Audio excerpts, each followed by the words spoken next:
What if you had achieved everything you'd ever dreamed of by the age of 18?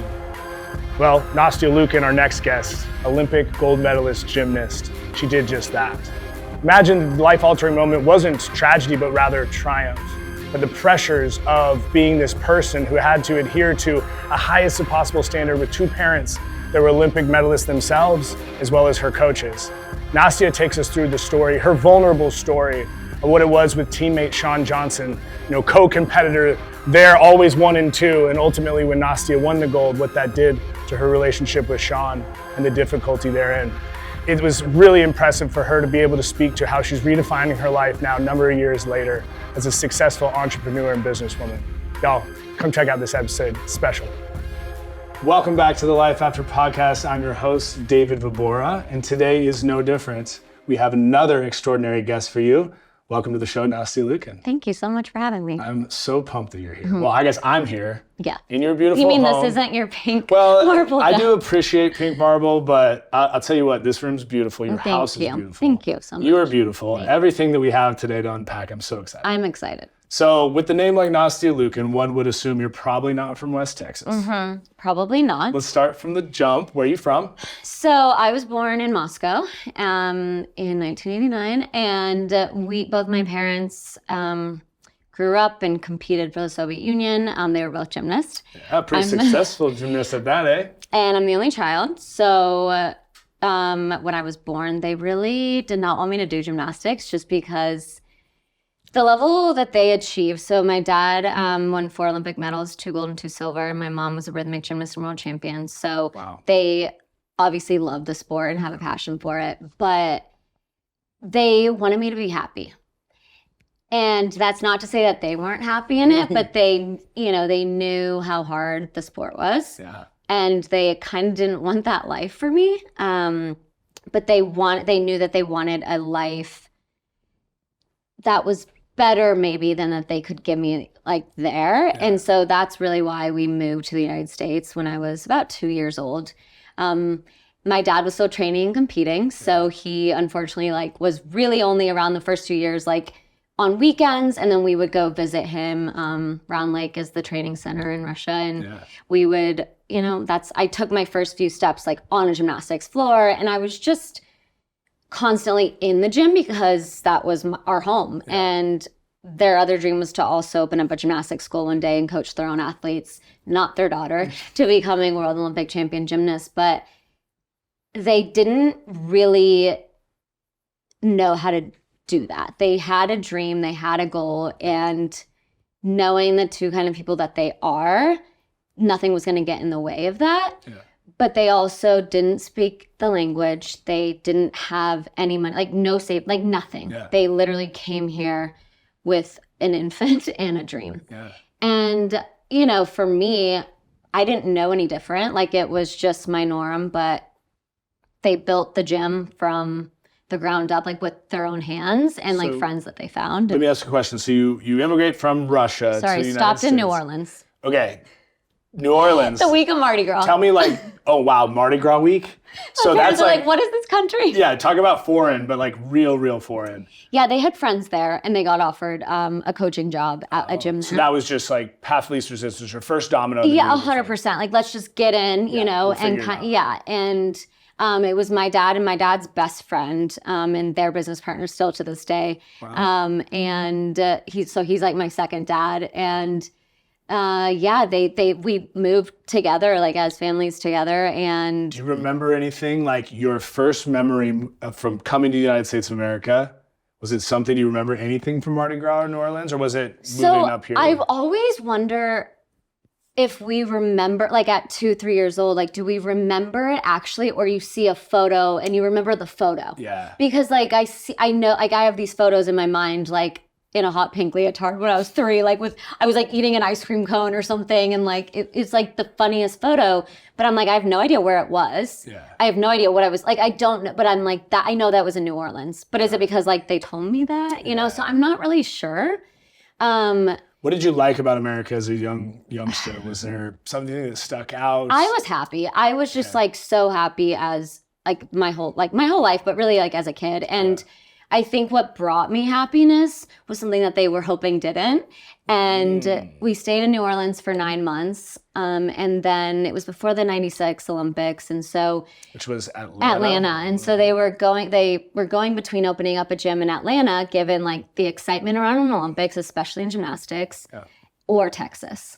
And Houston had started to become a hot spot for gymnastics at the time, and it started kind of traveling a little bit towards Dallas. And so they were like, Dallas or Atlanta? And they chose Dallas. And I'm like, so I don't know. I know it's like life is all about choices and decisions, and I was not part of that decision because I was a baby, but like, yeah, it's become home for me, and it always will be. And no matter where I live, like, I just think it's, it also, you know, it built us into who we are. And this, not only the state, but the country, you know, it gave us the life that we live, and it gave us that opportunity. And I think I didn't know that they couldn't afford a babysitter. I didn't know that like we were at the Collin Creek Mall in Plano, Texas, and they had to like hide me from the Disney store because they couldn't afford to buy me a stuffed animal.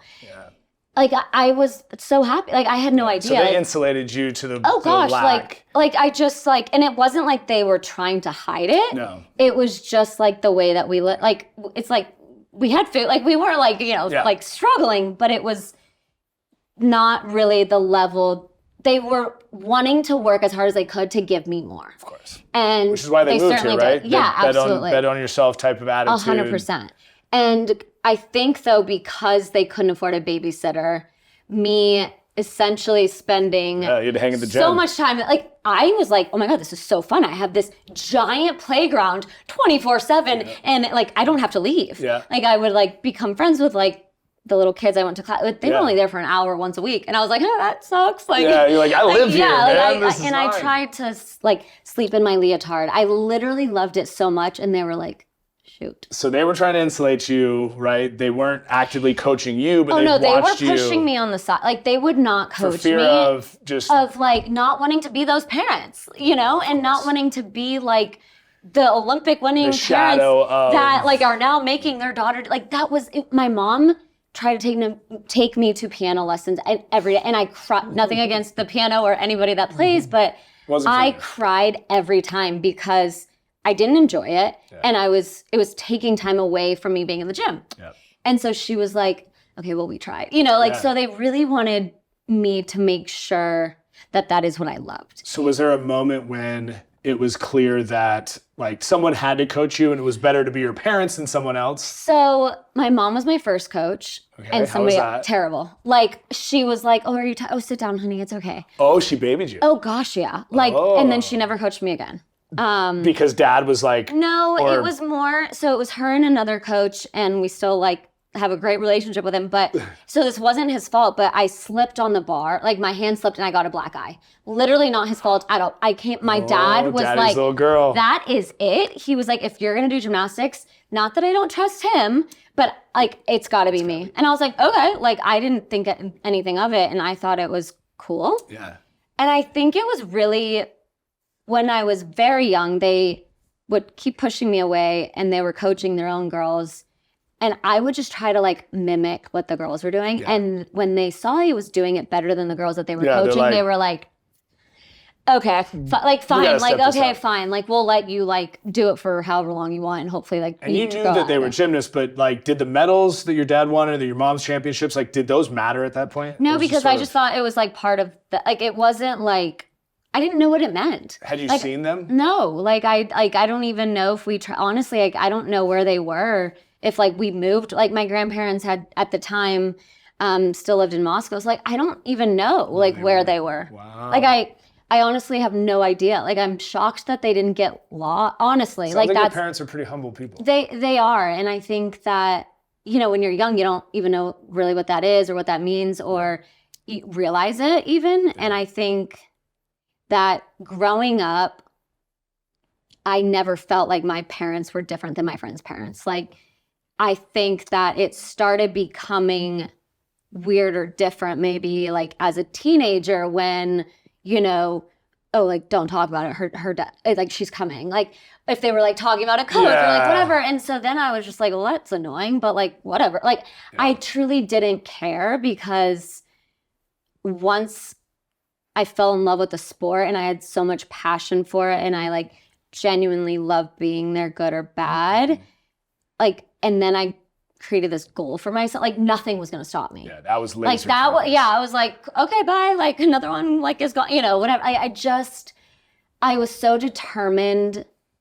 Once I had that goal early on, I just like loved it, and like never lost the love for the sport. But I think I didn't realize and I don't think they did either, like how far I was going to get, because I didn't have the body. I didn't have what it took at the time. Yeah, the atypical. To be the best in the world. Like, it was like, oh, cute. You can like keep coaching her until like, things get too hard and then she can't do certain skills. I got to stop you. In your book, I read a part about, in your book, Finding My Shine. Fantastic read, by the way. Check it out if you haven't. But you talked about... There needs to be a part 2, 3, 4, 5, I would say, it's like a little outdated, but hopefully we get into some of the more nuanced stuff today.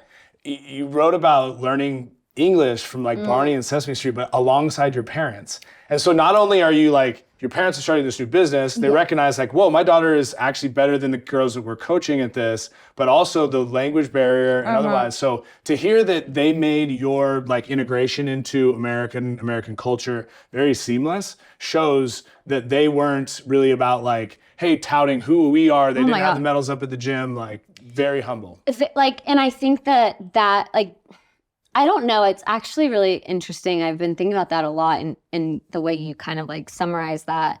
It's a great question to ask them, because I think also them not like, it has to feel not very empowering when you like can't speak a language, right? Like you're in a country where you can't speak a language. Nobody cares or knows who you are. And Russian and English is not even close to the same. Like the alphabet is different. Yeah, we're not talking like you Spanish can't and just English. like sound it out. Yeah, like roll an R and kind of pretend you know Spanish. Like my name in Russian starts with an H. Oh. Like, but that's an N in Russian. So it's like you can't even like look at a piece of paper and know. Like, so I feel like that has to be, but also once you get like past that has to be so empowering, right? Like, and so it's like, okay, if I did that, I can truly do anything kind of feeling. So I've always gone with that, but I also didn't know any different. Like, you don't know that like people are born and able to just like speak the language and like, so I think watching Barney. Did you guys speak Russian in the home? So yeah, we had to, because nobody really spoke English at the beginning. Yeah. But then I started obviously going to school and everything here. Yeah. And so I'm sure your learning curve was... 100%. And like as a child, you learn so much easier and quicker. But I think what I then struggled with was being a little embarrassed and like to speak a different language. It wasn't cool at the time when you're a kid. You just want to fit in, you want to be normal. And like all of a sudden your parents are speaking a different language to you, and they're just, kids are looking at you like, what? And I'm like, no, speak English, And they would say, they literally would say like, we don't understand what you're saying, because they really wanted me to keep the language up to speak to my grandparents. And at the time, you don't really think about like growing up and being older and being able to like do that. But I'm so glad that they like kind of forced me to do that. That was like the one and only thing that they forced me to do. Being judged your entire life in a sport that is largely subjective, right? Or 100%. 100% subjective. We'll just call it what it is. Yeah. Do you feel like there's been times in your life when you've maybe become aware, like, I am allowing outside opinion to affect me? Or is that thick skin just sort of put up a barrier where you're like, no, I didn't ask your opinion? I wish it did. Every day, honestly. And I think especially in a world that we live in that's so, first of all, instant, right? Course, right? And then second, like, my career or a job that I get or don't get is still based on someone's opinion. And sure, analytics can help and like numbers can help, but at the end of the day, do you fit in the little Nastia box or not? And that to me is what I feel like I've struggled with my whole life. I've always put myself in a box, and it wasn't until I got very lucky to have Kobe as a mentor. And he was like, why are you putting yourself in that box? You're putting yourself in a box that is a blonde girl in a pink leotard and a pink scrunchie. And like, cool, yeah, you did that. Yeah. But like, that's so what? Mm-hmm. And I was like, oh, whoa. And when he told me that, and it was the week before he won an Oscar. And we were backstage both presenting at some show together. And he was like, I can't tell you the amount of people that I've walked into a boardroom or something and they're like, what does he know? He can only shoot a hoop. And I was like, wow, yeah, that's probably valid. Like, you know, like, sure. But he is the most successful at one, like when someone is successful at one thing, people think that like you can't be successful at anything else, or you aren't, like, you can't do anything else. Yeah. And it's like, but why? Yeah. Like how many subjects did they teach us in school? You know, it's like when you think about it, sure, we pick one to major in, but it's, I don't know. Like, I think society has made us believe that. That's what I was say. Like, there's the outward approach of like how you're defined, but for you in sport, the discipline that you developed, right? The competitive edge, the way for you to compete and can push yourself. That all of those are intangibles that apply. So, and if I don't if I don't take those things, like that is on me. Right. Like, okay, cool. You good job. You used those for one thing. Like, can carry on. Yeah. Like, and I think that was my biggest fear, was that I achieved my lifelong dream at 18 years old. I did not see a day or like a moment past August 15, 2008. Wow. Not that like I thought life was going to be over, but I just... That was what you dreamed too. I didn't let myself even think or want to even think past that. My whole entire life was up until 2008. That destination. And I thought, you know, it's really funny because I remember like going to sleep and I'm like, if I could just like do that, I will be happy for the rest of my life. Mm-hmm. And it's so interesting because it's like, sure, I'm so proud of that moment. And, you know, I did work so hard and my dad did and my family did. And it was all a team effort. And I don't regret a single like hard day or training. Like it did help me. I live the life that I live because of that. Right. But it doesn't define who I am. Yes. And I think that's what I struggled with, and maybe even someday struggle with still, is I let myself for so long, and not that anyone taught me this, I just like put these like thoughts into my mind, I guess, of, you know, you're Nastia Liukin, the gymnast in the pink leotard. Yep. And it's like, no, I'm not a gymnast. I'm not the gymnast. Like, I did gymnastics. Right. And there's such a fine line between you're the gymnast and, oh, you did gymnastics, that's so cool. Right. Like, those I am statements can be like really dangerous. And like they can be important, right? Like, I am like beautiful, I'm strong, I'm this, I'm that. But it's like when you let one thing define that, it's like so powerful that it's like can be detrimental to so many other things. I think it's when the descriptors are intrinsic. Yeah. Yes. When they're extrinsic, when they're roles you play. Because anyone listening, right, what she said was so profound. It's that, yes, she was at one point in her life the blonde girl in the pink leotard. And the things that made you great at gymnastics also parlay into daily life today. But we have to all both take credit and take some stance for what it is we've experienced, but also recognize that those are qualifiers for the next version of ourselves. 100%. And I think it's like that next version, right? So it's how do you step out of that box and find that next version? Mm-hmm. Because it's, when your career too is somewhat still like not defined by that one thing you did when you were 18 years old, but like it's still part of who I am. And I don't want that to I don't want to walk away from that, because it's not that I'm ashamed at all, but I have so many more passions and interests that at times don't have anything to do with that. Yeah. And I think that's where people struggle in even seeing me outside of that, right? And it's well, what that's cool that you like to do that, but okay, so let's talk, and it's they just want to talk about that, and it's bring it back to. But can I sure, it was hard work. Okay, let's move on. Mm-hmm. You know what I'm saying? Yes, it was all those things that helped me achieve the greatest thing I ever wanted to do in that sport. But life had just started at 18. Yeah. And we keep wanting to go back to that, and it's and not you or this conversation, but it's it is so interesting.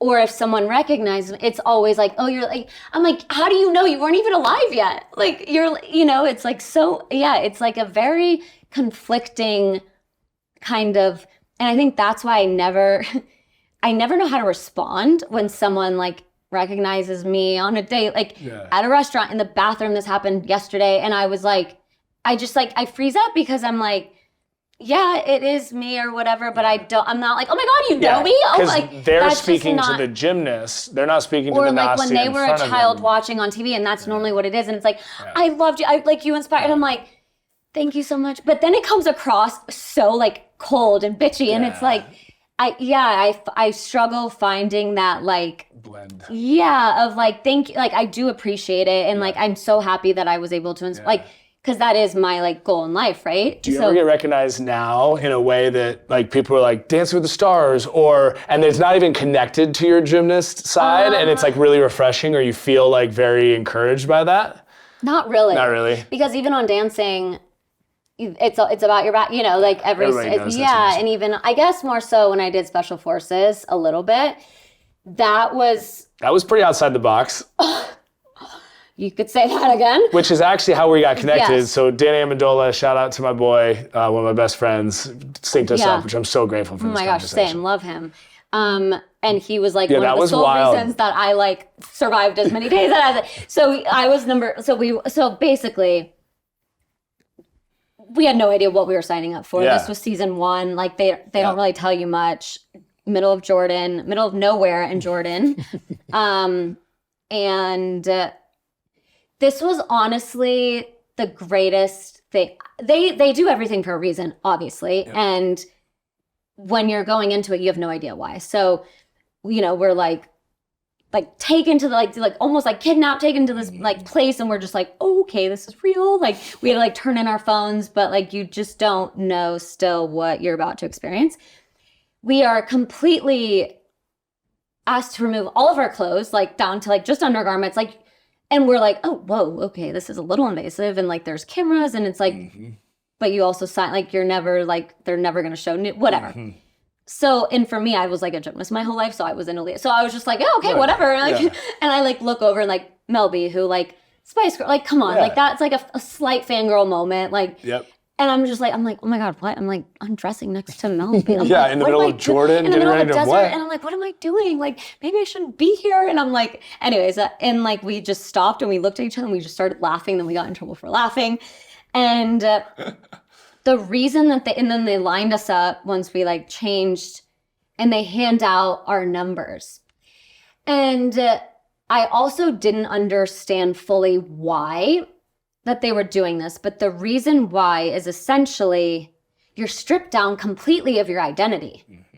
And that can sound so like terrible and negative, but it was honestly like the best thing that could have happened, because like, and they said it in a way that was like so like funny at like, we don't care how many TikTok followers you have or Instagram followers you have, but like coming from them, like we all kind of like try not to laugh, but it was so true. They were like, we don't care how many medals you won. We don't care how many trophies you have, how many Grammys you have, how many Oscars you like. Do the work. You're all here for a reason, and we're all one now. You liked that. Oh yeah, I was like, this is 100%. Because like I've always believed that, but no one implements that in real life. That was just an arena where it truly was that. Where like you're right, it doesn't matter how many like it's not about that. And so you liked that freeing feeling. I did. I liked not being defined by any of the things that are like a little bit like bits and pieces of who I am. Tell me this, what would be the most misunderstood parts of you? Everyone thinks I'm high maintenance, and like, I think I'm such a perfectionist that I don't like to do anything unless, like my standard for myself in the bar is just so high, but it's like, with things that it shouldn't be that high, right? Like doing an Instagram story. If there's stuff laying on the floor, there's this like trending sound that's like, no, you don't understand. I want my house to look like no one lives in it. And it's like, that is me. And it's like, not because like I want no one to know no one lives in it. It's just like, no, why would you have dirty clothes on the floor? So does it come down to control? Is there a little that like probably OCD? Yes, but also because like, why do something if you're gonna half-ass it? Ooh, I got the goosebumps when you said it. But like, it's like Like, why spend, or not even spend time, waste time? Yeah, exactly, right? Unless it's full effort and truly high standard, then you're just wasting time. But then that comes off as unrelatable. And so then it's like, I struggle with this every single day of, I actually am very like relatable and normal. Yeah. And I think that's where I've always struggled with reality TV, with doing a show like that, because when the cameras are on, like, I'm just on, right? And I'm competing, or I'm just like, I'm back in that element of like, it's subjective. You could do the best routine of your entire life, which I have at a world championships, and I got the silver medal. And like, silver's amazing, don't get me wrong, but like my dad being such like a perfectionist also, but also like a technical genius.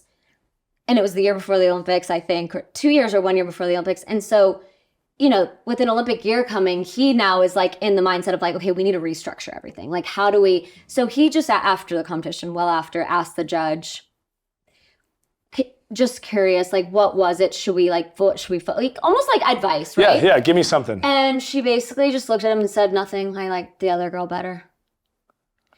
That's really hard to perform that well and still have someone just go, she's not for me. And 100%.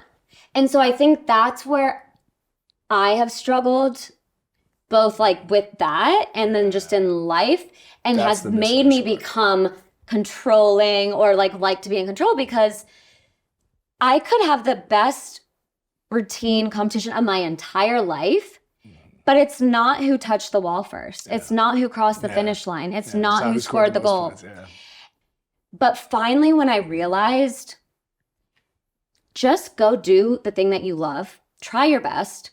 And if you have the best competition of your entire life and somebody else still chooses somebody over you, that's okay. You can hit the pillow at night knowing that is you okay. did your best. And I think when I was able to process that, along with stop worrying about everybody else, because just like you can't control what the judges score you, you can't control anything about them. Not their performance, not what leotard they wear, none of that.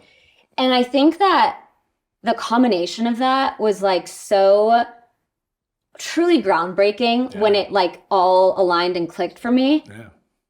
That then I was like, had the best year of my entire life, like obviously like in competition. And I mean, a lot of other things had to like do with that, but it was a really, really challenging thing for me to not just process, but live by, right? Of like, you can still be the best you can. And like, and I took that with me in so many different aspects of life. Like, okay, if you're showing up to like a red carpet, like the hair and like the best hair and makeup team, the best this, and then it's like, you're still like, not like, can be picked apart on the internet. And it's just like, so then it like spirals down to feeling like there's nothing you can do to ever be enough. And that's like a little deep, obviously, but it's kind of like, again, the life that I've lived essentially my whole life of, it had nothing to do with the way my parents raised me or what they taught me or like how they were. Like, they truly didn't care if I won a gold medal or not. Like, they always said, like, we want you to be like a good person and have a good heart, and no one's going to remember how many medals you won or didn't win, but people will always remember the way that you treated them and the way that you acted towards somebody, you know, on the street or the waiter or the little girl that, you know, is crying because security said, like, sorry, she has to go. Like, be the person to turn back around. But that's not what people are talking about, right? Back 100%. To that. And it's like, so you have to be so happy and confident just like in your own self. And I feel like it's hard to do that. It's harder to live that than just portray it, right? And especially in a world of social media, that is like, I've got that down pat. Like, it is so easy to like put the stuff out there, put the content, like great at editing. And then like, that's like, okay, you're essentially you're building a character. And like that character is like a brand. And it's also the way you pay your bills. So, but then you're like, is that me? Right. And people are going to make their judgments whether it is or it isn't. And so like, you have to be okay with that. And that's what I think where I struggle with like the perfectionism and building that character and brand, because I do like, yes, it's part of me, but then it's the things that like are not relatable that I'm like, wait, but I actually like that in my real life. Like if you ever just like walked into my house, like, and it's like, well, show that. And I'm like, well, I don't know how. I don't know how sometimes. And I also feel like, but not everybody should get that version of me. I like that. It's a sacred sort of feeling of 100% of like that access into your If humanism. I let you into my home, I trust you. Like I obviously trust you and all of this in the sense of I know like just by speaking to you like, you know, for the last month, whatever, that you're not going to flip this narrative. No, I want to hear your version of the narrative that maybe people haven't heard. Yeah, right? What is life after these, in your case, right? The chosen moment for you is a grand success. Like you said, like it's this pinnacle thing where a lot of people I've interviewed, it's some big tragedy. Well, so I'm going to spin this now on you. Okay, yeah, come on. Because sure, all the things they've talked about, yes, 100%. And forever grateful for that moment. Like it truly made me believe that we really can do anything we want, like but no matter what. Child prodigy achieves the goal, then what?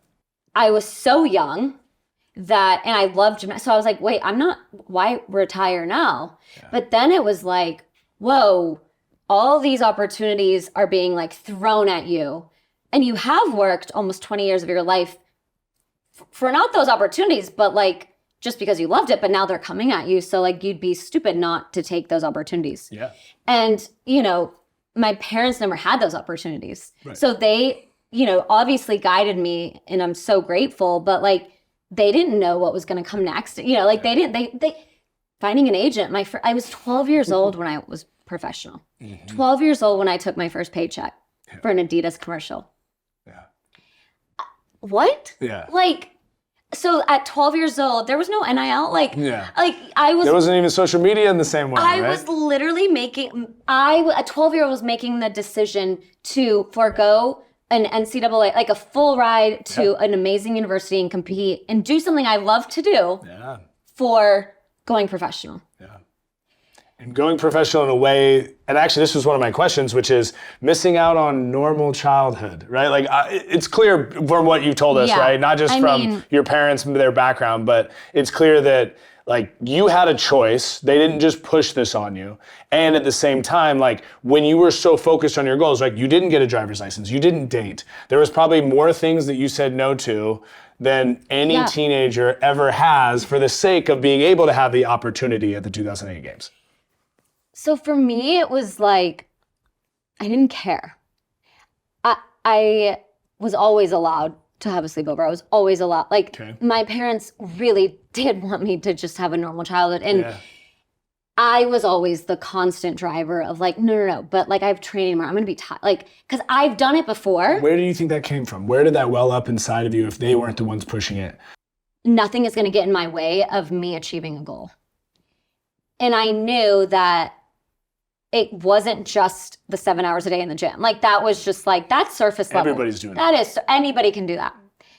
I remember thinking like, I have the rest of my life to have sleepovers. I have the rest of my life to date. I have the rest of my life to, you know, and it's like, but you don't have the rest of your life to achieve the one thing that you want to do. So you were making a conscious decision even at that age. 100%. Wow. And I think, I would say conscious. Yeah. I think I maybe at the beginning was just kind of like, oh no, I have training. Like, you know, you just kind of like, this is my life. Be a habit. Yeah. And I also didn't think, all my friends were my teammates. So it was kind of like a little easier because they also had to be at the gym. Yeah. Like they weren't, you know, like, I'm like, I didn't really know, but not better, but I didn't know different. Yeah. And I didn't want different. I wanted that. I wanted what I was doing. Mm-hmm. And I literally remember telling myself, like, when people ask, like, but aren't you missing? I'm like, on what? Yeah. Like, to go to prom? I went to prom, but I, was home by 9 because I had training the next day. Like, I just didn't care. Like, but then I got to go to the ESPYs and walk the red carpet and win Best Female Athlete. Like, sorry, like, thank you, senior prom. Love you guys. But, like, that top It's not that I didn't care. It's just that my priorities were different. So here's a question, back to the word obsession. We used it talking about OCD things, right? Like the house.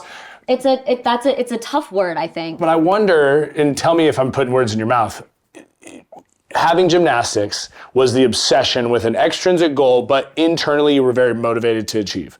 Then That was also in somebody else's control. True. Then you step out of the arena of gymnastics, right? You still have the traits that make you genius at your gift, which is the obsession that it takes to do anything necessary to achieve. Yeah. Then where do you aim that? So I think that was where I completely just lost myself and my identity, essentially, because I had no idea. I never won a gold medal, but transitioning out of football, I didn't know who I was without football. It's like, me neither. It was the scariest question ever. And also, like, people didn't allow me to fully transition. Oh, because they kept being like, no, we need the pink leotard girl, please. Could you? And like, it's your job. You're getting paid to be the pink leotard girl. You're paying your bills by paying the pink leotard girl. That's like the artist that's trying to sing the song from 10 years ago and they hate because that song doesn't mean anything anymore. Yeah. And so the best thing I ever did was go back to the advice that my dad gave me when I was 10 years old. And he said, go to school one day. Promise me, no matter how far your gymnastics career takes you, please, I don't care what school you go to, but please go to school and get a degree, because an education will stick with you for the rest of your life. These accomplishments, like, somebody else is going to win the Olympics the very next time. Right. And then another one, and then another. And either time they do, you're a little less relevant, and you're a little, and also, relevant or not, like, you need to know who you are outside of that. And I was like, again, when you're 10 or 12 years old, you're just like, yeah, sure, Dad, thanks. Like, you know, you don't fully understand that. And I remember I was already, so the Olympics were in 2008. I graduated high school in 2007. And so all my friends left, right? And they went to college, and I was just seeing social media, Facebook had just started. Just came out, yeah. So I was like, that was my first, little cases of FOMO, but not fully, because the Olympics were right there. But That's back when Facebook, you had to have a school email. Oh my God, I had to lie. I literally had to lie because I went to a private school. Here. Sorry. And because my school wasn't on the Facebook database. And I lied and went to some. That's amazing. Yeah. So I got accepted, or whatever. What do you get accepted? I don't even know. And I remember thinking, I didn't have FOMO of what they were doing. I felt like I was now behind. Yeah. Because I knew I still had a year, and I was gonna follow through and go to the hope to go to the Olympics, but I was like, okay, they're gonna graduate a year before me. So it was like a little bit of a competitiveness, but also wait, but that's the next chapter of life. And now I'm gonna be behind on You're life. ahead on something. 100%. And now, but I can't control that. I can't run more. I can't do more ropes or leg lifts. I literally can't speed up time. Which is wild to think about, because in 2004, Athens Olympics, you're not old enough. Mm-hmm. Which, guys, just I've learned about gymnastics through all this research. I appreciate this. And I was with Amendola, 2008 training camp in the NFL. It was Michael Phelps and Nastia Liukin. Oh. And we were a bunch of football guys, again, who have no idea how to score gymnastics, but getting pissed if the judges somehow, didn't do you right. But, if you look at the world of gymnastics, if you are of age, right, 15 in calendar year before. Yeah, turning 16 Olympic year, essentially, yeah. Then it's very likely that you end up not just competing, but medaling and podium in that one, and then 4 years later, in 2008, being front runner and favorite. Yes. But you go into 2004, can't compete. I'm a year too young. You're too young. 2007, you had a gnarly ankle injury, which is the only surgery that you had in your career? So it was this lingering, 2006. Okay, that's when the injury. That led into, I never fully, But I heard you competed, you went to Worlds in a wheelchair. Mm-hmm, that was fun. I mean, talk about grit. Again, I know you skated over it. I was so embarrassed. I'm the people that were looking at, they're like, what are you doing here? And they did it because you're so good in one event. In one specific event, and because the accumulation of points, it was worthwhile to have you come. But I couldn't walk, even when I competed. And let me just say, nobody forced me to do this. So I hurt my ankle, and I, immediately went to the hospital, got it, whatever.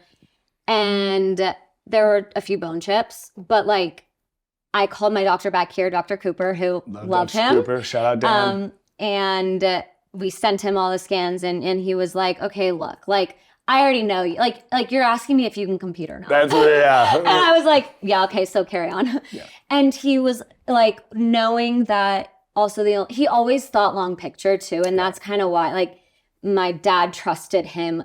Like, so like he wasn't going to tell him or me or any of his athletes, like, yeah, go take 6 months off. Like, he knows that A, that's not a possibility, and B, like, sure, that's the easy, safe answer to say, but like, just tell me, it's a cop out, and tell me what you actually think is like. So he was like, are you going to injure it more? No. And I'm like, okay, that's all I need to hear. I'm like, like my dad, you can talk to him. Yeah, say no more. And so he basically was like, now, do you need surgery? Yes. And I was like, oh God, like I had never, and that was all because of like the way my dad trained me. It was all smart. It was all smart training. Well, you were always really flexible. Oh, I was not strong at all. Right. Like strength and power was not you. Oh God, I like to this day I hate running, like with a passion.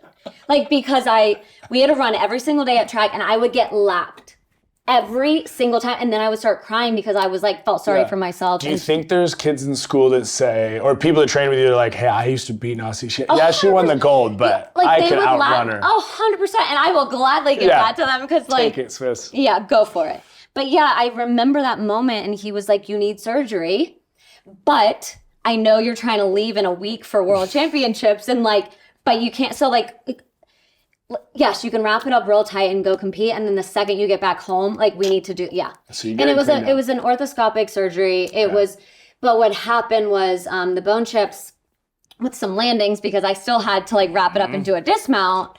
They kind of travel like behind my Achilles tendon. And so it was like, I was getting a little stuck, like just going up on releve, whatever, made it through that, got the surgery. And I just kept I wasn't patient, you know, like I would like land a little short and then another, like I'd be back a few weeks, whatever. Which is wild because all of the lead up to 2008 games was Shawn Johnson. Well, up until 2007, it was like I was the favorite, right? Because she was like such a big, like wasn't on the team yet. Yeah. And so I think that moment was where I started struggling. Yeah. Because, mentally. Yeah. Like these and physically, setbacks. Obviously physically. But it was that moment that it was like, wait, everybody that used to love me and say that I was the greatest thing that walked on water and like I am the future of gym, like all of a sudden everything is flipped. Mm-hmm. And that was the first time I fully experienced something like that of like literally a month ago you loved me and you talked like so highly of me. Is that like a welcome to the sport? Welcome to like life. Because it happens in life too. It's not just a sport. Yes, it's, I feel like, magnified maybe in the sport, especially like gymnastics, especially in the Olympics where, you know, as a female, especially you know, really only have one chance, maybe two if you're lucky.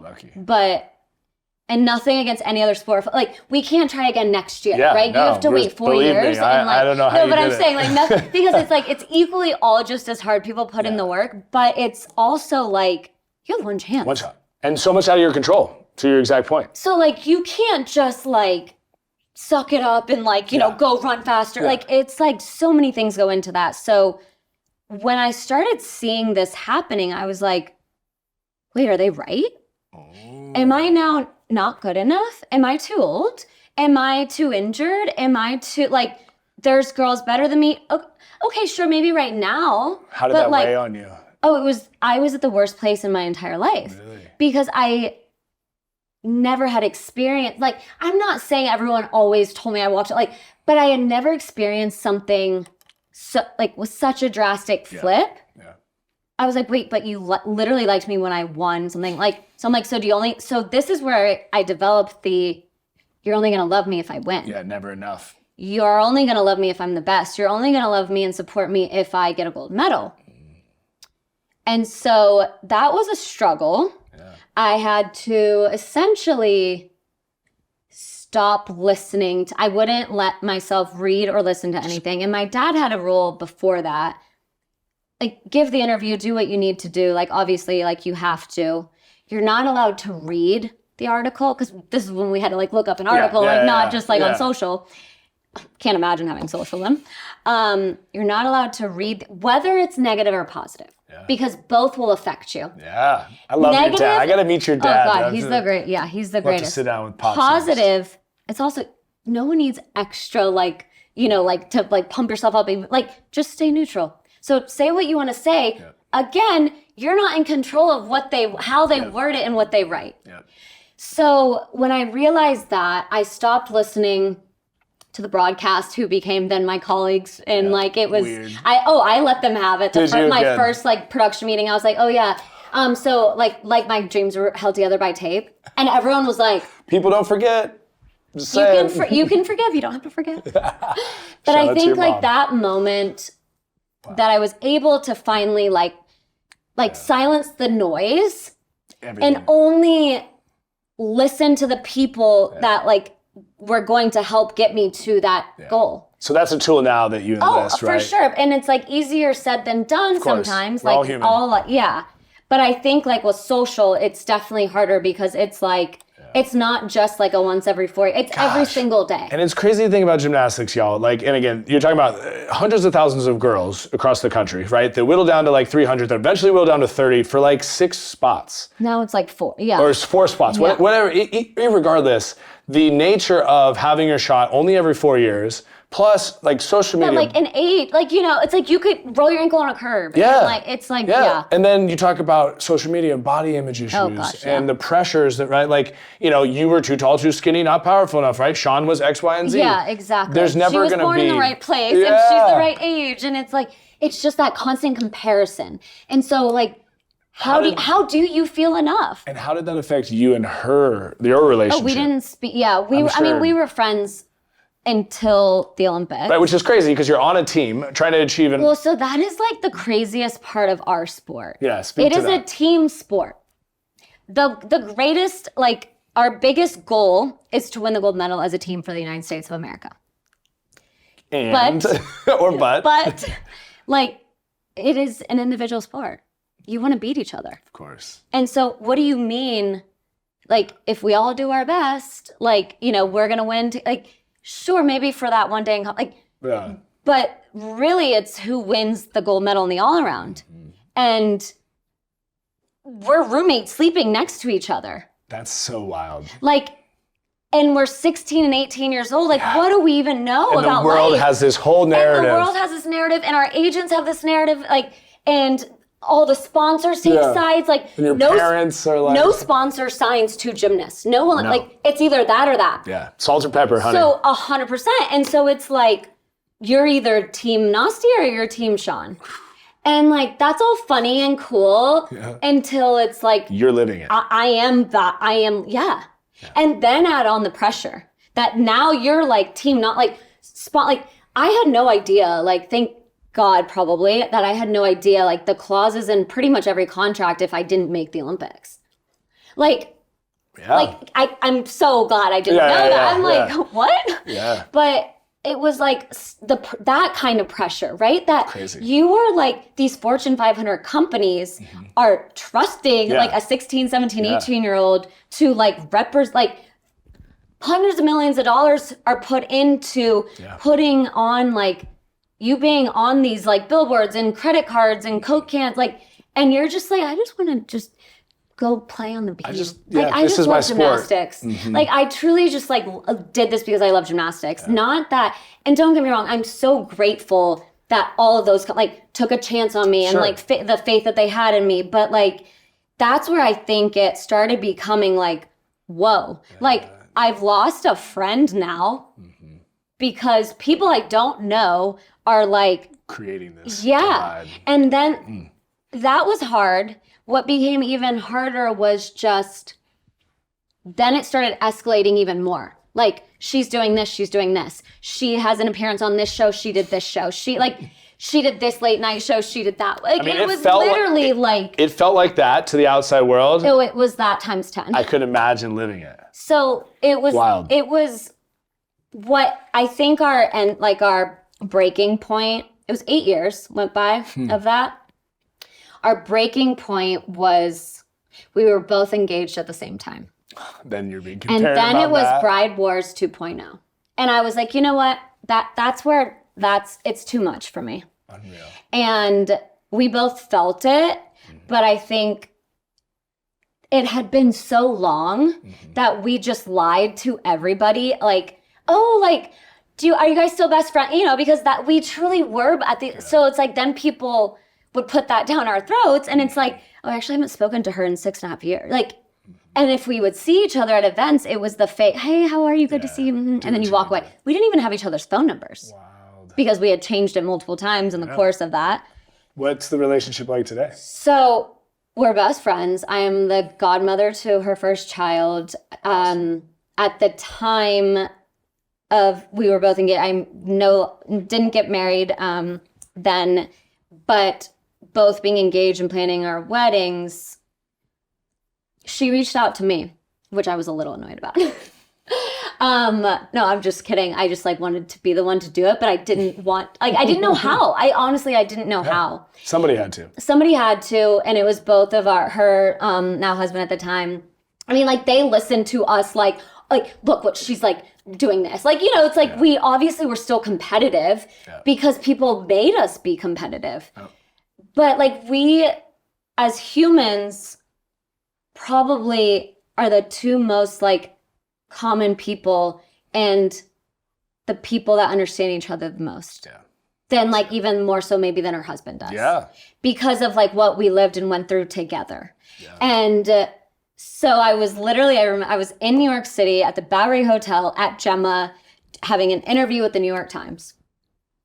And the guy says, so your teammate's wedding is coming, Shawn's wedding is coming up. Are you going to be able to make it?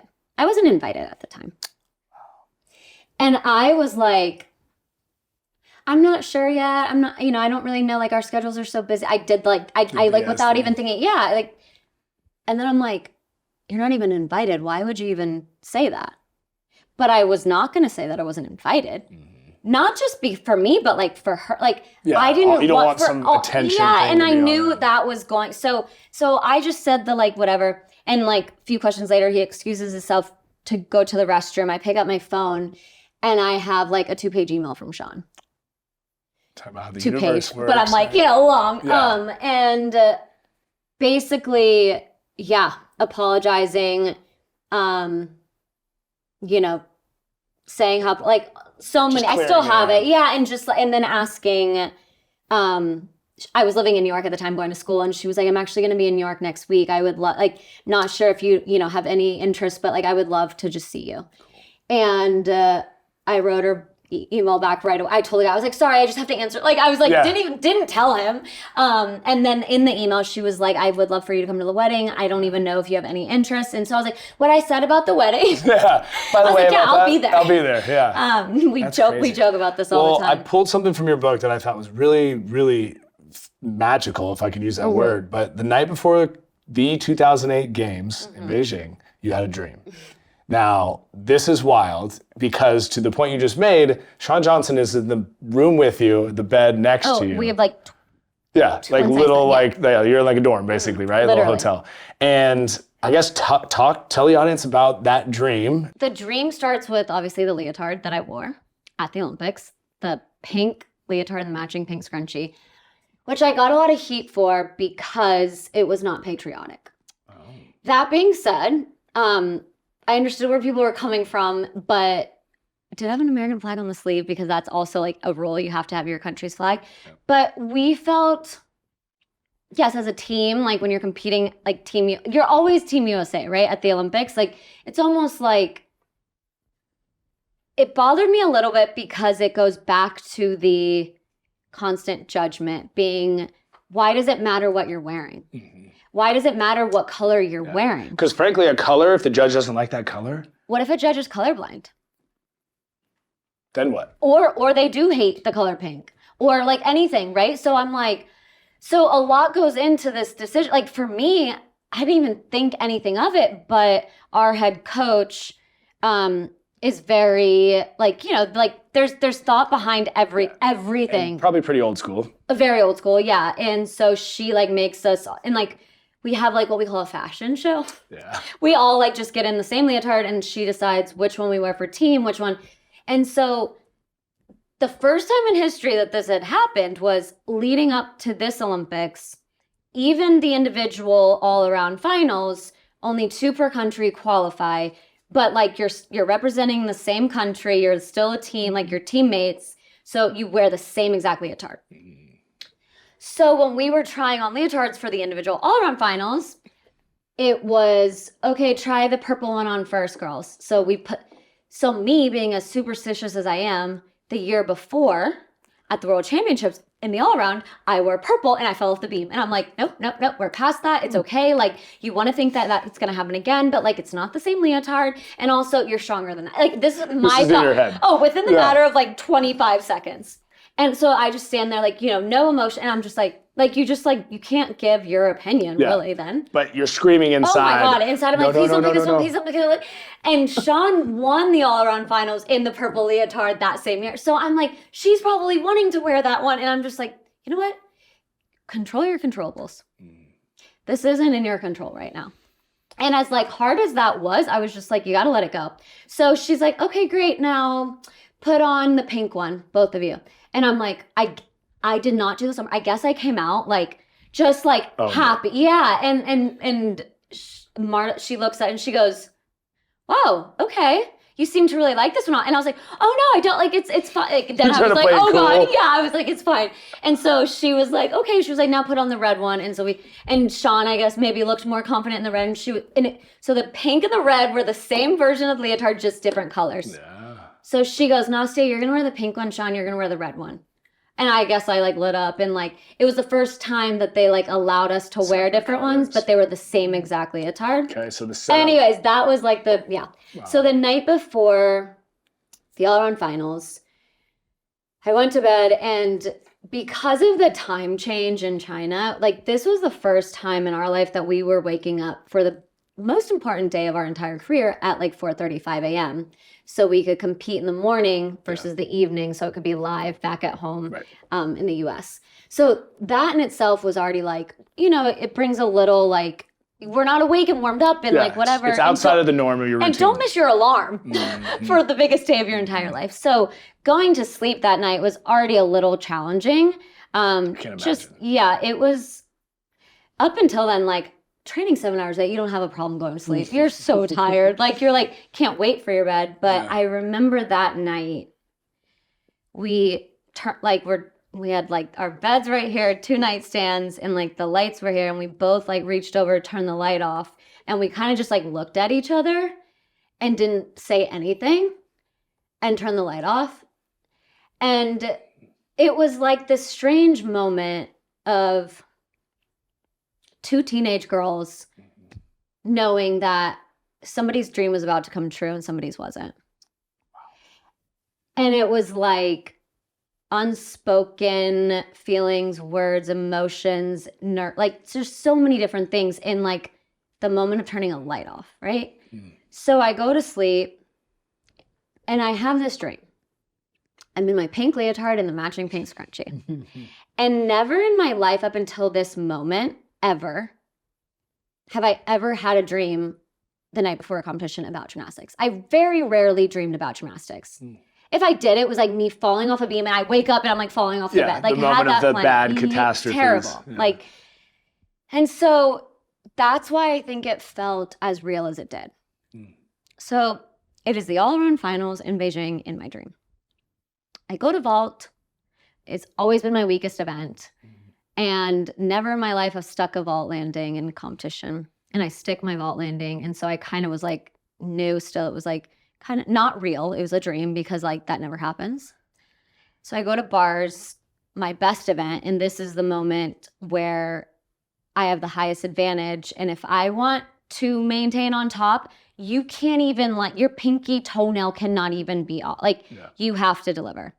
And so I'm always most nervous on bars. I make my bar routine, but I take 1 step on my dismount, but it's fine because it's only 1/10 of a point. Move on to beam, have the best routine of my life, stick my dismount, move on to floor, have an amazing routine. I finish in my ending pose. I wave, I go down the steps off of the podium to give my dad a hug as I just won the Olympic gold medal, and I wake up with my arms up here hugging the air. Wow. And I remember being like, no, that was so real. What do you mean it's not real? Like looking around and it's like Shawn's sound asleep next to me. And I'm like... Was it the morning? Was it time to wake up, or was it sort of the middle? No, it was like an hour before my alarm went off. So then I'm like... Yeah, there's no sleeping now. And now I'm going to be tired for the actual thing, you know, all these I love the athlete mind, right? So I'm like, it's okay. It's okay. It's fine. Just try to go back to sleep and shut your eyes. Like... Did you feel like it was manifest destiny? Because 1,000,000%. I mean, you did the vision board, right? So for those who don't, I know when I came in the house, we talked about it in the gym room, but talk about what you did, because I think this was a really, like you just said something a minute ago that said, control the controllables. Mm-hmm.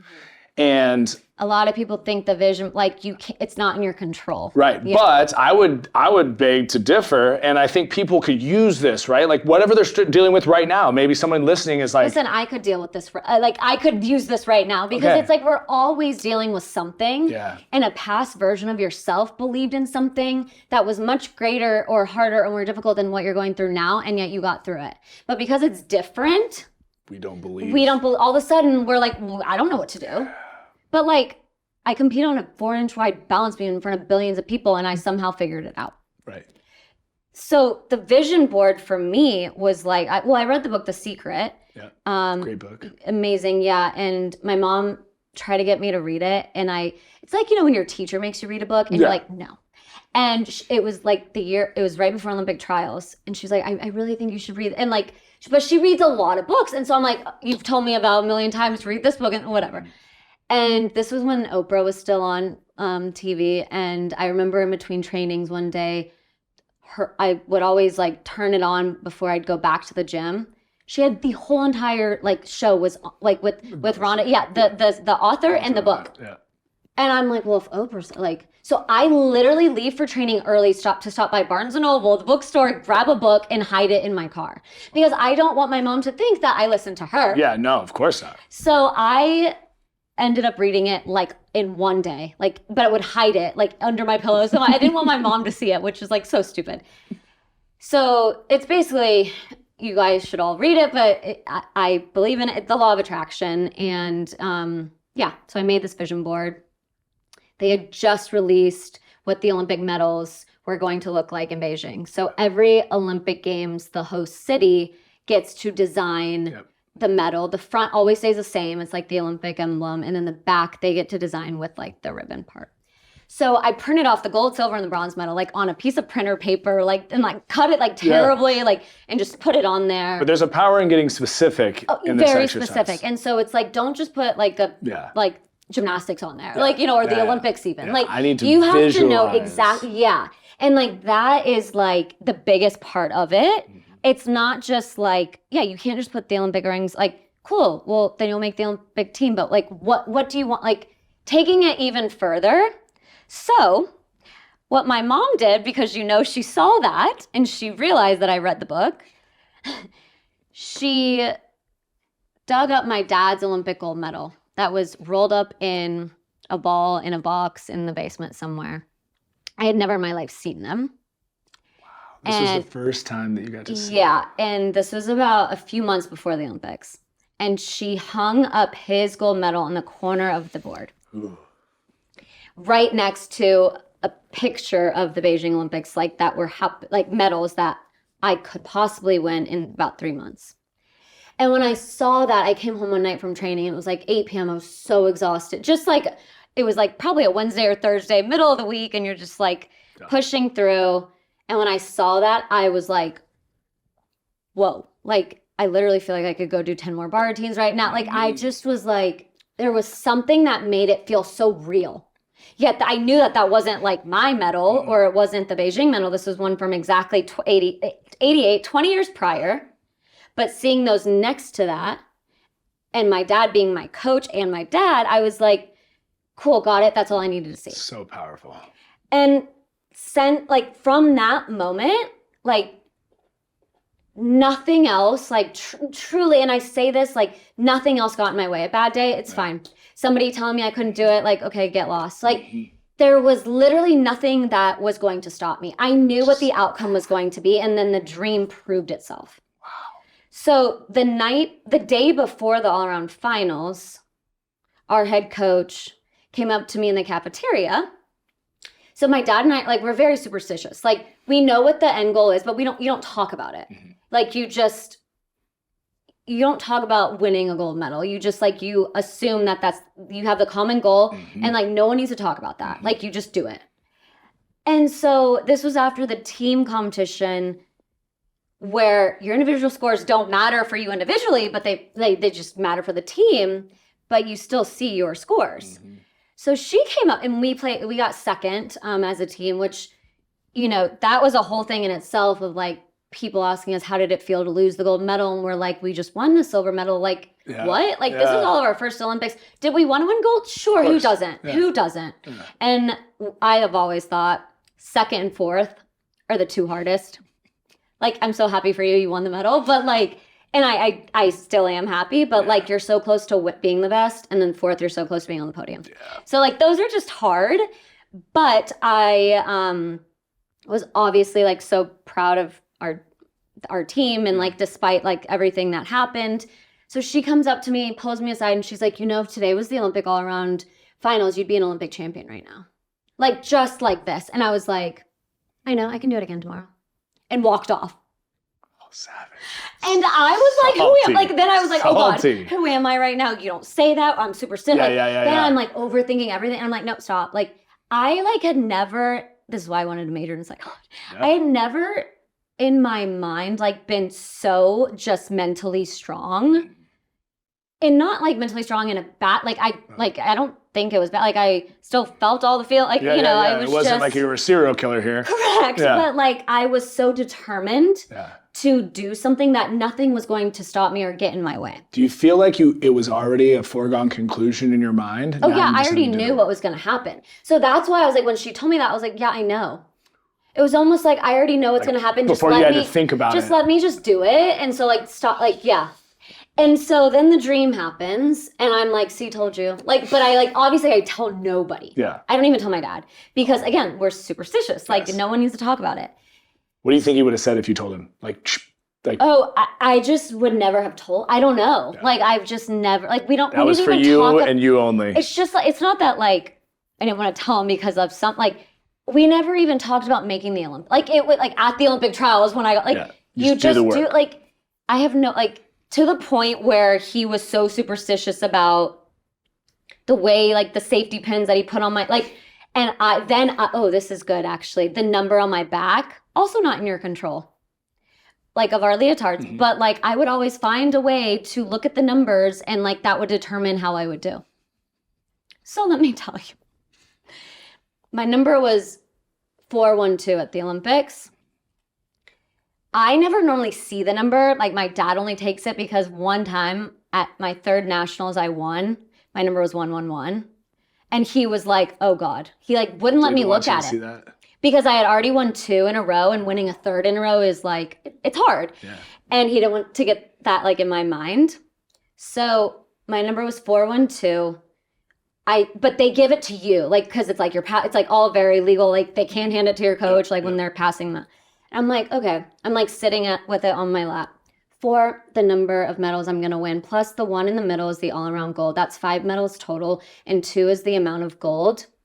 I tied for my second gold, but there was a tiebreaker, and I got silver. Yeah. So technically, I was right. You were right. Which is, like, so crazy. Like, this is how, like, it's freaky. Yeah. Do you believe there's a God? Is there a... So I didn't grow up being religious. Sure. Religion was kind of, like, banned in Russia when I was born. Very much was, yeah. Communism, yeah. And so my grandparent, like, it was important to, like, they got me baptized, like, in secrecy. Like, it was just very much, like, but growing up, I guess Russian Orthodox. Yeah, I'd say Russian Orthodox. Yeah. So a form of Christianity, essentially. Yep. So... yeah, I do believe it. I'm not educated at all. I don't. Maybe a better question. Did you feel like going back to some of these signs? The number, for example. Like, I do believe there's a higher power. Like, do you believe that, like, God was orchestrating these things? I think everything happens for a reason.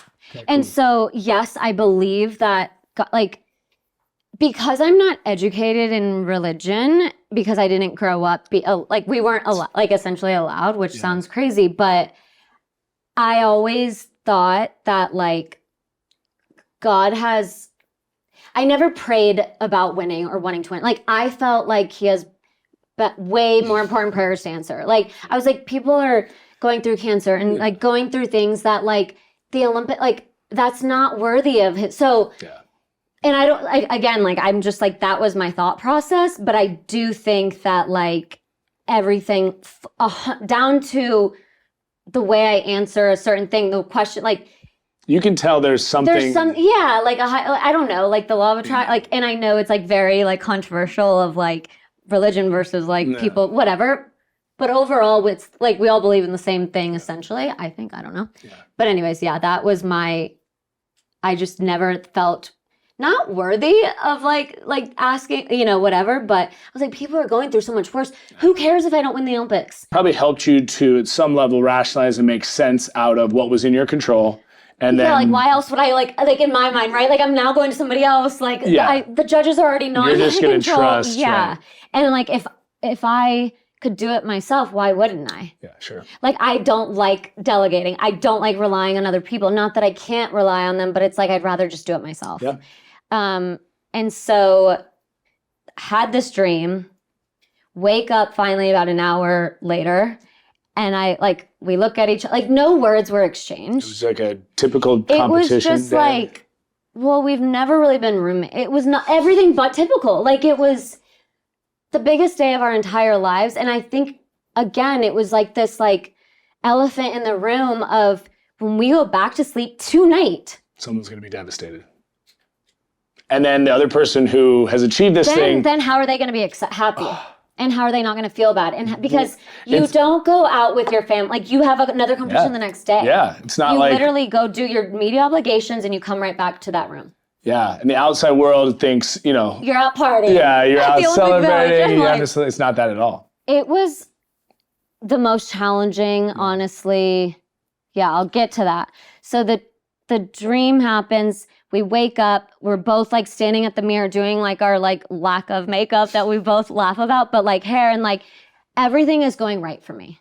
Like, but I put that out, like, I believe that I like I did this sounds like so silly, but I did my hair right on the first try. Like, I didn't have to read it. And Shawn's like, has to redo it. And she gets annoyed with me and I'm annoyed with her. Like, we're literally just looking at each other being like, what the heck? Like, and I just like walk away, because it's like time to go to breakfast. And then I have never in my life been so just like calm and confident at a like, I am the epitome of like, I'm gonna throw up. Yeah, wound tight. Oh, like literally, like my dad, every single time I tell him, like, oh my God, I feel like I'm gonna puke. And he's like, no, you're not. Like, like he's like, it's okay. Like, what? Yeah, and he's so great. Obviously, he's like learned how to do that. But for the first time in my life, I was like looking around, like our head coach comes up to me and she's like, is everything okay? And I was like, oh, they were worried because you were so calm. Whoa. I was literally like, I never am like chit chatty, especially hello, this is the biggest day of your entire life. Like, what are you doing? Wow. And I go, yeah, why? And she was like, nothing, I'm just making sure everything's okay. And I'm thinking like, that's weird. Like, okay. Yeah. And also like my warm up, like we have to do all of our routines. And so it's like the results essentially are like, kind of on par with my like attitude, I guess. And like my confidence. Cause like I'm doing fine. I'm not like all over the place, not focusing or anything. Then my dad comes up to me, asks the same thing. And I'm like, but like, they don't know that I just had this dream and I already know what's gonna happen. That's crazy. And I don't want to say because I'm just like, they'll just see. I'm like, yeah, everything's fine. And he's like, okay, well, you just seem a little like not so focused. I just like, and I'm like, it seemed aloof to them. Yes. But really, you were just so honed in that everything was just flow state. And they thought I was so nervous. I couldn't even like stay. Like, you know what I'm saying? It was like the complete opposite. Crazy. So we're standing about to march out until the Olympic all-around finals. We're warming up our last event. We're standing at the chalk bucket, me, Shawn, and this girl from Russia. And I've always had a great relationship with them. And she, in Russian, obviously, turns to me and goes, you know what, Nastia? I really hope you win today. And I'm thinking, is she trying to mess? And I'm like, all Russian people are superstitious, And so I'm like, but she's like the most innocent, like sweet, like, yeah, like, and I look at her, and Shawn doesn't have any idea what she's saying, so she's just looking at us like, what? You know, like, what are y'all talking about? And I'm like, just believe the best in everyone, you know, just like, there's no reason for you to be thinking, like, even if that is the case, just wish her. So this is all within 2 seconds. And I look at her, I'm like, thank you so much. And she just like smiled at me, and I'm like, okay, whatever. Like, it is what it is now. Like, and like, she truly was being genuine, but I think it was because like this, you won't have this opportunity again. This is the one moment in your life, your one chance. So we march into the arena. We have a 30-second touch. I do my vault, and I take one step on my landing in the warm-up, and my dad goes, good. Like, and you can hear him when you, or not hear him, you can see him when you go back, and he goes like, good, good, just try to do the exact same thing, but try to stick it. And I laughed because I knew that's what I was gonna do, because I did that in my dream. Now, who in their right mind has ever seen, like, I'm laughing at the, like, he looks at me and is like, what the hell's going on? Kind of like, but like doesn't want to like, you know, say, and I'm like, yeah, I was like, yeah, okay. He was like, but like, because I've done this before where he says, try to stick it. And when you overly try to stick something, you fall. Yeah, exactly. You're stiff. And then, so he's like, oh my God, I shouldn't have even said that. Like we've talked about this. What a dance the whole thing is. It's like saying too much, not saying enough. It's like, I can't imagine. Like there's a video of just him watching me the entire time. I'm like, Jesus, like, he's like, and I'm like, Dad, you want me to be calm? And like, you're, so yeah, I guess I never watched him. So it's my turn to vault. I go up, like not nervous at all, and I stick my landing. Like literally the most perfect vault I've ever done in my entire life and career. And I'm like, as soon as that happens, I think, okay, all these thoughts are now validated. Like I now know, I have confirmation that that dream was actually going to happen. You thought it was going to happen, but by one result, like now it's for sure going to happen. So just like have fun the rest of the time. Me saying that at like the Olympics. Go to bars again, always like really nervous, but I'm like, that's your best, right? Yeah, and I now like I cannot mess up even the slightest. But I'm like, you're good. You already know what's going to happen. You're going to take a step on your landing. I mean, like, I guess try to stick it, but like, you know, that's going to, like, this is what I'm telling myself. Do my routine, do one step on my dismount. And I'm like, Casey, I told you, move on to beam. I was last up on beam, the way like the draw works. And I'm sitting on the floor like the whole time. My dad's like, okay, you like, get up. Like you need to start, like you're in two people. I'm literally watching every single person on the beam. Which I never watch anyone because like no one wants to do that. Unless it's like the team competition, you're cheering on your teammates, you kind of have to. I'm literally just watching people. Like I look back and I'm like, whoa, I literally was a little, maybe too confident. Yeah. I'm like, it was just a dream. So I'm like, oh, okay. So I like get up and I like do arm circles and my dad's like, warm up your routine, right? Like he now is like getting like super nervous. Like, especially because you've done so well in the first two events. And like I'm in the lead. And so he knows I'm halfway to winning the Olympics. Right. And like now I'm like being like weird. So anyways, I'm like, okay, yeah. So I have the best beam routine in my life and I stick my dismount. And then I get nervous because now I'm like, the hardest 3 events are passed. Yeah. Don't mess this floor routine is literally like a breeze for me. The scores kind of take a while and we're like marching to the last event now. And you can like see the panic when you watch it. Like someone's getting my backpack and like there's so many rules. You can't carry. Yeah. And I'm like, what's my score? Like the score's not coming up. And I'm like, that's never a good sign. That means they're trying to screw me over. And I'm just like looking back, like trying to find the score. And like, did they give me all my difficult? Like there's just so many. Then we march onto the floor. I still don't really know my score. We have 30 seconds, but so we have like 3 minutes because every person gets 30 seconds. My first pass I go, which is my easiest pass, and I crash on my face. And I like pop up and I'm like, okay, that's exactly what I needed to snap back a little bit into reality. And my dad looked at me again and he was like, what in the heck is that? Like, and he was like, it's okay. He was like, go back, do it again. Like he stayed very calm, but truly I needed that moment of like, okay, like it's not over yet. I was second to last. Shawn was last. So when I did my floor routine, I remember there's 2 moments I remember. The rest was a little bit of a blur, to be honest. your coach is not allowed to say anything to you during your routine, or else you get a deduction. No coaching, which the coach can't coach you. Like, yeah, at that point. Weird, but like whatever. So right before my final tumbling pass, I do like a leap thing, and he always stands in the same corner. So it's like where I start and happen to like right before I go to end.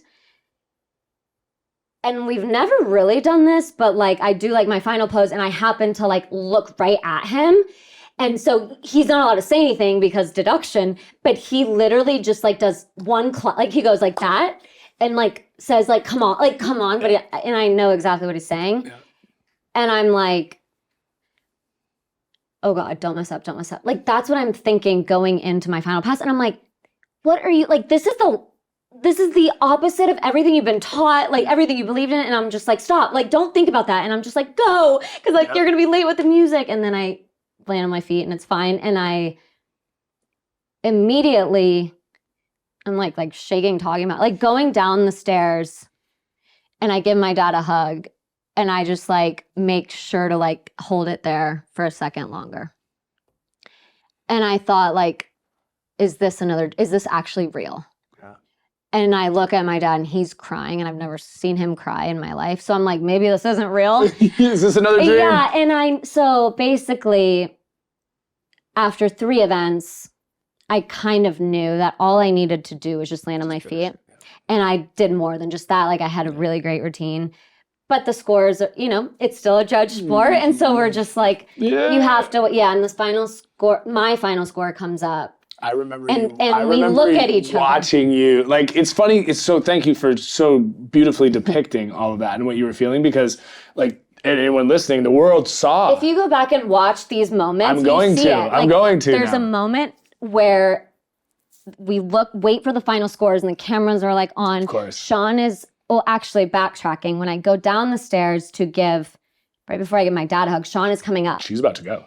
And we had this moment where the NBC cameras didn't catch it. A lot of other countries did, and this is like the photo. There's a photo from both ways. And we stuck our hand out and we like held on, like kind of like no words were exchanged, but we like squeezed each other's hand. And it's the coolest photo for me because it's like, I'm like trying to help her, obviously. She knows.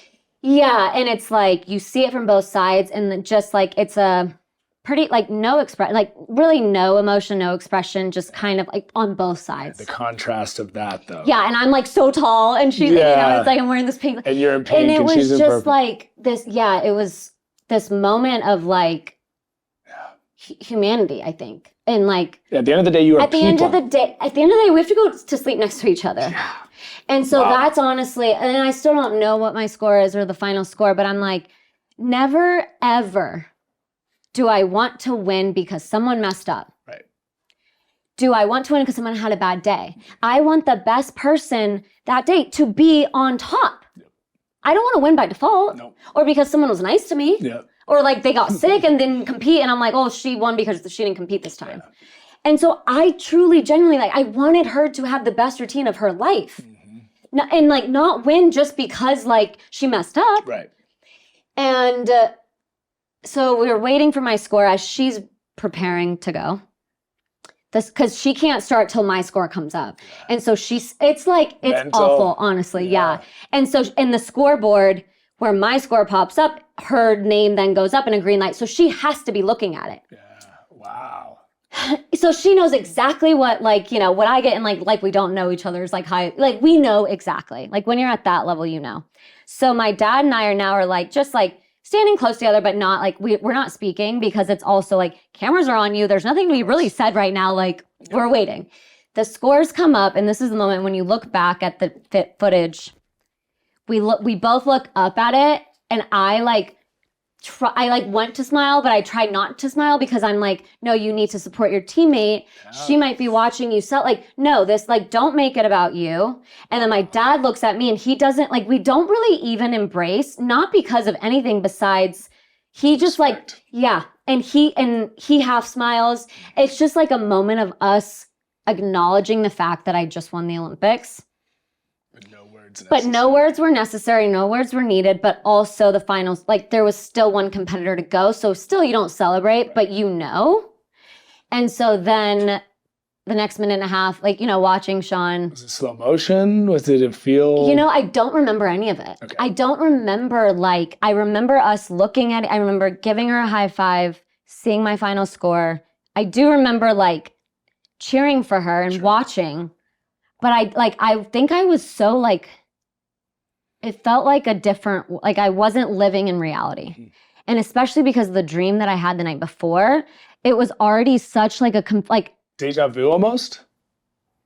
I think I was so scared that I was gonna wake up again and it not be real again. Oh, yeah. And so I like didn't know how to eat, like, but then I would be telling myself like, oh my God, like you did it. You did like it. You did it. Like this is the one thing you've been wanting your whole entire life. And like, you just did it. And I'm like, in my mind, I'm like, did what? You know, because you're just like, you're probably so used to just like, great, that was fine. I can't rest on what I just did, so I'm on to the next. And remember, I'd never thought about life past this day. Right. So I'm like, wait, do I go to sleep tonight? Here. Yeah. And like, then I'm thinking like the call to Dr. Cooper that I made a year and a half ago and like all the other injuries every other day, like not injuries, but like he, you know, just the people that led me to that moment. Wow. And the obstacles I had to get to, like, this is everything that I'm thinking. Was there gratitude? Was it just like 100% there was gratitude, but when her final scores came up and it was like officially official, I was like so happy, so emotional, but like I had nothing was coming. Like I couldn't, and I'm like the most sensitive. I'm a crier. Like my dad would be like, stop crying, like every day. And all of a sudden I'm like, what the heck? Like it'd be really great if you could just cry, yeah, you know? Turn it on. So backstory, my mom doesn't watch. She was in Beijing, but she doesn't watch.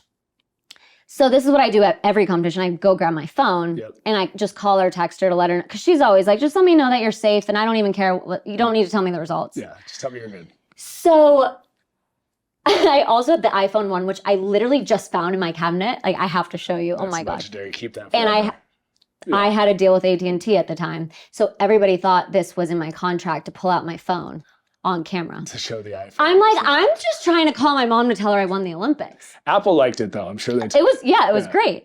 So I call her, she doesn't answer. I'm like, this is embarrassing. Call her again, she doesn't answer. I'm like, cool. I just won the Olympics and no one's answering. So I call her, I text her and I said, literally, hi mom, I won. I love you. Yeah. And so she was walking around Beijing somewhere. Literally, I think she went to a Buddhist temple. Yes, again, we're not. Find solace. She said, I turned my phone off because I didn't want play-by-plays from everybody at home. Like, I didn't want anybody calling me, telling me except for you. Yeah. But I kept looking at the time thinking, okay, I think it should be over soon. And so when she turned her phone back on, my dad was calling her to tell her. She made it back in time for the ceremony. But I remember when they announced you're standing there about to get your medal. And for the first time ever in international competition, it was our announcer that does all of our competitions in the US. They hired him. Oh, so it was a familiar voice. And I didn't realize that it was him because it was so second nature every time he announced up next on being like, but I'm like, it was a comfort zone that I had heard, so I didn't even think like, why would it be anything else? Even though at World it's always different and like they butcher everybody's names and like, and for the first time also, which was weird, my legal name was Anastasia.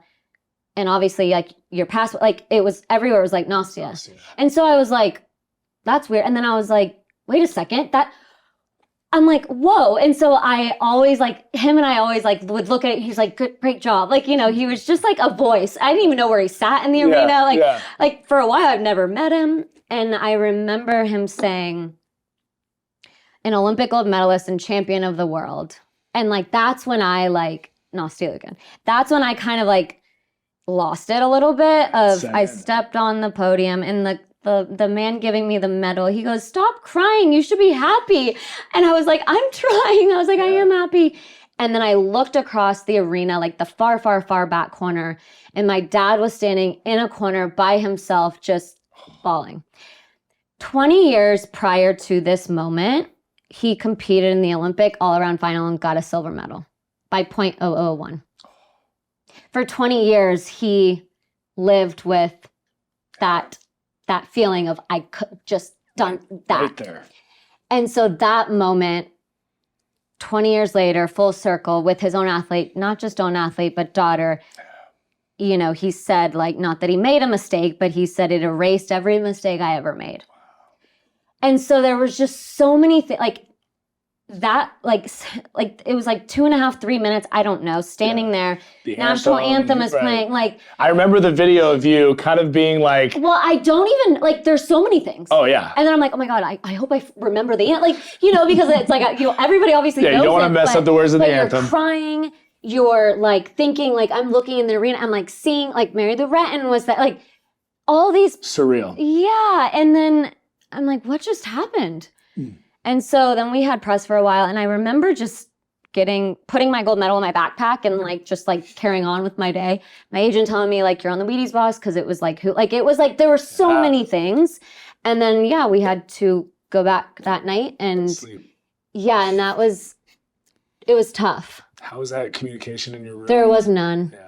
Just not knowing how to approach that. I think, it was an unapproachable kind of and like, I would have probably done the same exact thing. Like, it also felt so lonely. Yeah. Like, you win and you want to be with your family, you're not allowed. Yeah. You don't win and you want to be with the family, you're not allowed. You're with the one person you don't want to see. Like, from, you know, and so it was honestly probably one of the hardest, like, nights, like, you know, like, moments of, I wanted to hug her and say but it's like that was not what. Yeah, apologize no, either, I right? know, Like, and I didn't need to apologize, but I also, like, more so I was, I guess, apologizing for her. I don't know how she felt, right? But then it's like she sat on that, like, she did not want to be taught. So it's like you have to respect that, right? And so for 8 years, like it was tough. I think more so being children. We were kids. Well, I'm sure the narrative of the outside world plays into it too, because you're in this bubble. It's really cool that you guys have reconnected. Oh yeah, I mean, it's like, her daughter that I am the godmother to was born October 29th. My birthday is October 30th. I'm like, you couldn't have waited? One day, Shawn. And she was like, I can't share with you. No, I'm just kidding. So, I mean, you just mentioned the Wheaties. You know, ultimately at this point, you've sort of, I mean, for most standards, aged out. Oh yeah, everyone was like, you were already too old when you won. Yeah. When people over the hill. People already said that you weren't going to win because you were too old, too injured. All the things leading up, right? You end up against all odds. You know, shocking the world. Not shocking me. Not shocking you, which is. I told my dad about the dream in the car right when we got in, and he was like, you couldn't have told me because I pretty much had a heart attack all day. You're like, I didn't want to screw it up. Yeah. I didn't want to somehow like and then jeopardize it. I told him like what our head coach said, and he goes, "Are you kidding me? Why? What?" And I was like, "Dad, it's fine. It worked out. Like, this is why I don't tell you anything." Yeah. Not anything. Well, respect. I can't even imagine. This is profound. So let's talk, because again, I do believe. So that was just felt like the start of, like, even though I said there was no like after. Life happened after, and then that was my biggest challenge. So this child prodigy achieves the dream, gold medalist all around. Well, and it felt very much like the American dream. Oh. Like, we moved to this country for opportunity. For the opportunity that we were living. Yeah. And where do you go from that? Yeah. And it felt like for a bit that there was never going to be anything I could do to live up to that. Yeah. And it was like a strange feeling of feeling like you were literally on top of the world. Like, thousands and thousands and thousands of people were at the air. Like, just the next few years, specifically months, but years, were like a little like chaos. Blur. Yeah, it was a blur because it's almost like something was taken away from you that you like love. Like, you're like, wait, but I just still wanted to. I love gymnastics. Back to sort of that personal sacredness of the sport and why you chose to do it versus... It felt like your safe space, the gym. Now and all of a sudden I wasn't in the gym ever. And all of a sudden now I had gone through like puberty and like this, and I had gained weight because I wasn't training. And it's like, people are like, what happened to her? Like, what happened to her in the pink? And I was like, what? Yeah. Like, I was like, I'm just living. I'm still the darling. Oh God, it was like, honestly, probably the hardest time in my life of. Have you counseled other Olympians after what you've experienced? Okay. I think that was... You kind of just got to go through it? No, well, I think it's like that is a missing piece of a lot of sports. I know some sports have programs and organizations that like transitions or just like connections to communicate, to help each other. Like, because the identity crisis is for real. Oh, it's for real. Even if you just graduate college and you weren't an athlete, it is for transitions are like the hardest thing in life, no matter what you're transitioning from and to. Yeah. And it's not that no one was there for me, but like my parents didn't go through that. Right. They didn't like have, like they tried their best, obviously, and they were so great and supportive, but like, there's no roadmap. There's no like playbook for this. And it's like no one now. Like I was coached my whole life. Someone told me what to do my whole life, and now no one's telling me. Yeah, like I can eat what I want. And not that like I actually like my dad made me like make sure I had enough. But I'm like, well, if I don't have training, like Saturday nights were like my like pizza nights or like something. I'm like, but today's technically a Saturday. Do I have pizza? Like I was like so confused and didn't know how to even work out. Yeah. That wasn't doing press handstands, rope climbs, leg lifts. Like I walked into a gym that I was like, oh God, I was so intimidated. I felt like everyone was staring at me. I didn't know how to even use a weight. Like I didn't ever lift weights. And I'm like, I'm going to leave right now. Yeah. And so it was a strange, but then I'm like, wait a second, I'm an Olympic gold medal. Like, why am I? Why am I questioning? Why am I not confident? But the arena is different. Did you feel like kind of the trajectory that took you to 2012 Olympic trials, was that sort of, I don't know, your choosing, or was there a little bit, okay, talk to me about kind of that path. So throughout those 4 years, I missed gymnastics. Like I truly... Like the sport for itself. The sport for itself. Like, yeah, my day-to-day was all surrounded with things revolving around you being an Olympic gold medalist. Yeah. But I'm like, I missed flipping. I missed being like with my teammates and my dad and doing the work, putting in the work, the grind, and like the outcome, whether it was positive or not. Like it's just, there was something I felt like also I was like missing this, like I would come home every day from something and just not feel fulfilled because I wasn't so exhausted that I could barely make it up to the top of the stairs after training 7 hours a day. So I'm like, oh my God, am I never going to feel fulfilled or accomplished in my life ever again? Because nothing will ever make me feel that like that I worked that hard in order to be that like sore, tired, fulfilled. It's a drug that you could never replicate. 100%. And it's like, wait a second, but like, so do I just, am I on a constant search for that the rest of my life? Or do I accept that nothing else will bring me that? But then is that giving up? It was a challenging kind of period. So then I remember thinking, but who's forcing you to stop? Like nobody technically. Yeah. And then I was like, I knew that I was going to be in London one way or the other, whether I was 4 years later, whether I was working, cheering on my teammates in the stands, a spectator in the stand, or I could be on the floor. And so I thought, I feared living with regret. I feared living with what if I would have tried? Yeah. And it had nothing to do with like anybody telling me. My dad actually like tried to not get me to do it. He was like, well, you already did it. Like why? Like, he just wanted me to be, again, back to being like happy and healthy and just like carrying on with my life. Like we did it. But like also he was like, I was never going to be coached by anyone else. So he said, if you're in, I'm in. So at the Olympic trial, I had a torn rotator cuff in labrum, and Dr. Cooper was like, it's not fully torn, so you can like, it's up to you. And I was like, no, don't tell me that. Yeah. But he was like, listen, if you get the surgery now, like Olympic trial, like you're not going to recover quick enough, whatever. So part of it was that I don't really talk about it because it's like, it's not an excuse. It was just, I knew I couldn't train enough to be at my best. But I also wasn't going to just quit. Like it was this very strange thing. So on my best event bars, the second day of the Olympic trials, I kind of knew that like, if I had any chance, because I wasn't competing the all around, just 2 events where I could help the team. If I had any chance, I'd have the best routine of my entire life here. And then maybe they'll like think about, and they were announcing the team that night. And I remembered starting and then all of a sudden being flat on my face on the floor. And I was like, what the hell just happened? Mild concussion, like literally like knocked everything out of me.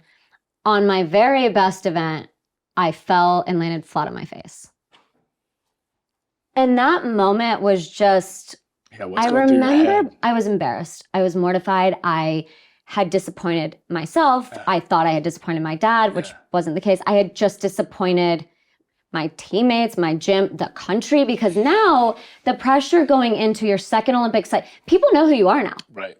You are not now just like no, this like new underdog, girl. Yeah, it's like, no, you were the best in the world. You show up and you have to be the best in the world. Yeah. And I had just been the worst. Like that was the worst routine of my entire life. When you're supposed to be the best, you just won an Olympic gold medal. Yeah. That is the expectation of you. Did you hear the audience? Like I heard nothing. Oh. And so I'm laying there and technically you have 30 seconds to get back up and get back on the bar and finish your routine, or else you get a 0. It literally, like everything stopped. Like, and I like think that the judges maybe gave me a little longer because they also knew, like this was my last if I wasn't going to make the team, I was done. Yeah. I actually do wonder that. I need to ask them. I'm like, after you finish, you become friendly with them. Yeah. Tell me the truth. Yeah. So I'm laying flat and I then remember my dad saying, are you okay? The first thing you're taught as an athlete is how to fall.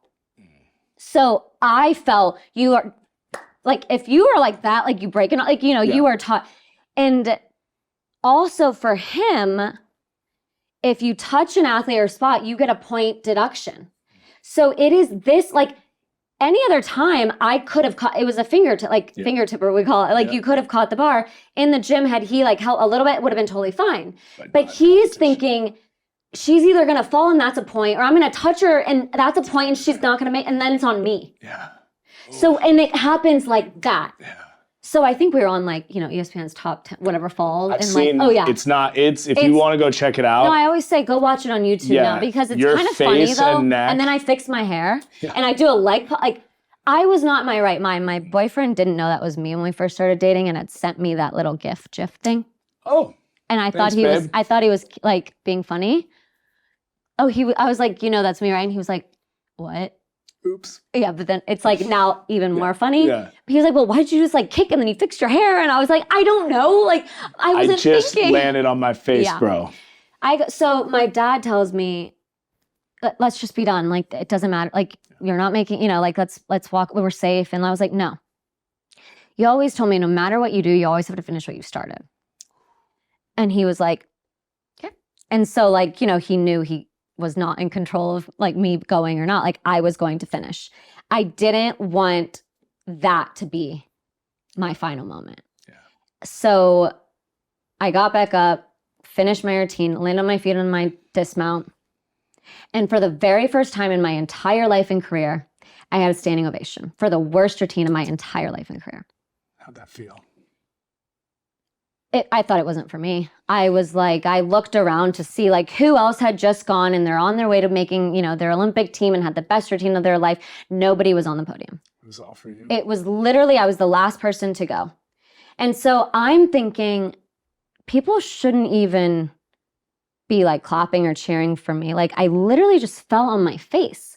You're supposed to be the best in the world. You were the best in the world. And you fell on your face. And so I'm like, confused, looking around like, what are you doing? Like, sit down. Did you guys miss that? Like, and I think that's why like my face, I was very confused. Mm-hmm. I always thought and believed, not because someone taught me this or raised me this way, it was the opposite, but I always thought that people were only going to love me and support me if I was the best. If I stuck my dismount, if I won a gold medal. And that's how I define that, my worth. And so when I fell on my face 4 years after winning the Olympic gold medal, which by the way, when I won that, no one was standing on their feet. Sure, they were clapping and cheering and telling me great job. But when I fell on my face, didn't make my second Olympic team, but got back up, finished, landed on my feet, 20,000 people in the arena stood to their feet. And to this day, that is like the thing. We were in the arena, we watched you, but because that is life.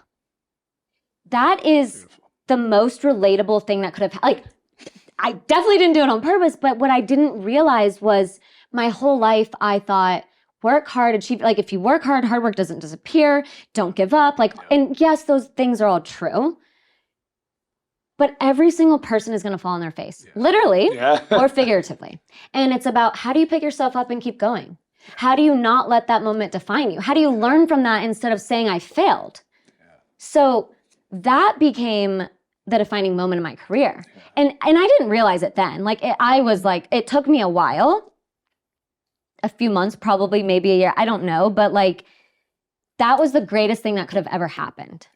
And a lot of people still said, like, I don't know why you even tried to go, like, you already had that. You know what? To me, my career didn't feel like complete. Like, I would have always thought, what if? Yeah. It reminds me of the Man in the Arena, poem that just talks about those that are out there, right? And it's really easy to sit back in the audience and weigh in. Yeah. But you got up.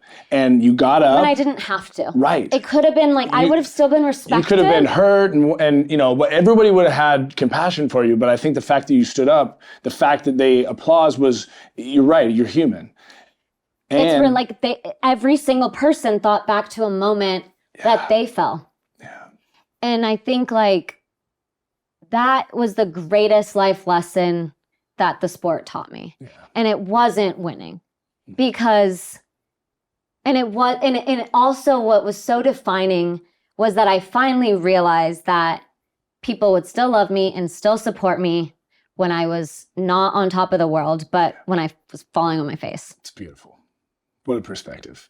And one that, again, when we talk about like everything else in life. Yeah, your life-altering moments they're going to come in different forms. And probably, like, again, you intellectually could say, like, yeah, everyone's going to fail, of course. But until you had to embody it and had to live through and make the difficult decision. And very publicly, like, in front of so many people. Like, I think that was what was, like, even harder for me. Because I'm like, it was the embarrassment and, like I felt like, I don't know why, but like ashamed that I was. You put so much stuff on 100%. And like in a sport that is so like subjective by someone's thoughts, I'm like, I can't imagine what they're going to think of me now. But I love what you said, that it was your definitions that you put on yourself and that belief system that actually was completely destructed as a result of this thing. And you recognize that, like, dude, my worth isn't tied to that outcome. It's not. And I think that we are our biggest, like, barriers for a lot of things, like ourselves, like, and I have to remind myself that very, like, often. When I wasn't supposed to win, I won. When I was supposed to win, I didn't. And it's like, it's life. It's life. And it's also just the importance of going back to the beginning of your why. Why are you doing this? Why did you start this? Like, all of those things, like, if you can remember your why, then there's no such thing as failure. Because a failure, which I like to call a disappointment or a mistake, not a failure, because you learn from those moments. A failure is like, makes you feel worthless. Failure is quitting. It's quitting. It's literally quitting. Like, keep going. Don't quit. But if you don't quit, then you're not a failure, because that moment didn't, like, it should teach you something. So if you can, like, learn something from that mistake or disappointment, then you didn't fail. The amalgamation of the scars that we endure are the proof of the triumphs. 100%. And it's like, I wouldn't be sitting here being the person that I am if I didn't have that moment, because and it's like, still, even with that moment, we all still have to try our best in the world that we live in. Like, I'm still picked apart, it's like not playing the victim card, but like, it's still, so I can't imagine not having that moment. Because up until then, for 23 years, I literally thought like people would only like me or want to be around me, and like, hadn't even started talking about dating. Like, it's like, you don't even know who you are, but like your happiness is brought by someone else's opinion. It's a dangerous place. It's very dangerous. And I find, there are moments where like you can find yourself back in that, like, not spiral, but like, so the importance of like your inner peace and happiness is like just as important as your why. Yeah. So understanding which wolf you feed, right? That inner voice that you listen to, and probably catching yourself, because we are human. Oh, we are, right? 100%. There's going to be a comment on social media and it's going to get to you. But when 100%. it does, what do you do with it to course correct? To redirect? Yeah. Do you find yourself doing that today when you get like a little like? Oh, I mean, I unfortunately, I am a sensitive person, and like I have been this way my whole life. So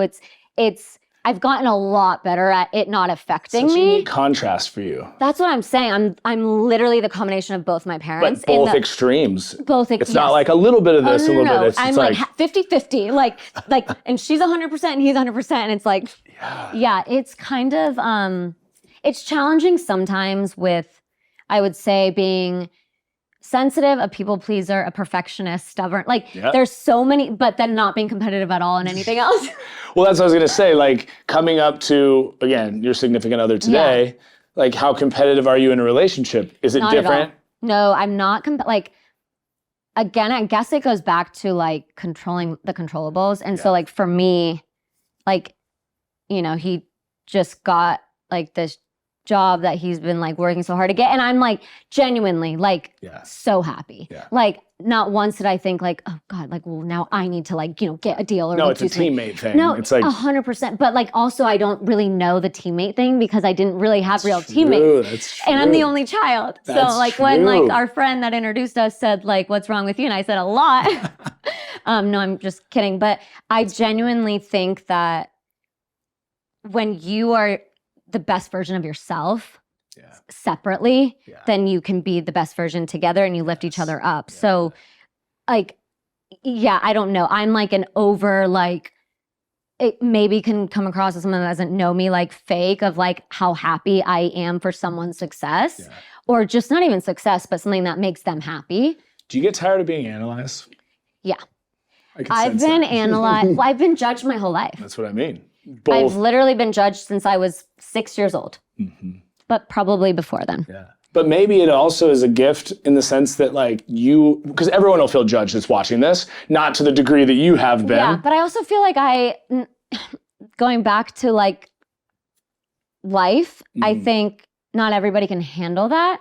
And I'm not saying that I'm the best at handling it, but I do believe that we're not put into situations that we can't handle. That pressure's a privilege. And whether it's a privilege or not, I don't think a lot of people couldn't handle. And they also like don't know like like they're not in my emails or DMs or like whatever. But it's like I know that I'm strong enough to handle it, and I have to But the importance of the why, surrounding yourself with the right people, and your personal happiness is so important. And when one of those, like you're lacking, you have to go back to that. And you have to like heal that, or you have to take the time, because it's like, then everything else is going to spiral. Yeah, makes total sense. And nobody can truly, yes, they're experts, and yes, the people in your life can help you, but no one will help you find your inner happiness or like feel that happiness. And Yeah, you have to identify the flag in the ground, what true north is. Yes. And then recognizes the balloon in the hurricane is going to get pushed around, that like, no, this is,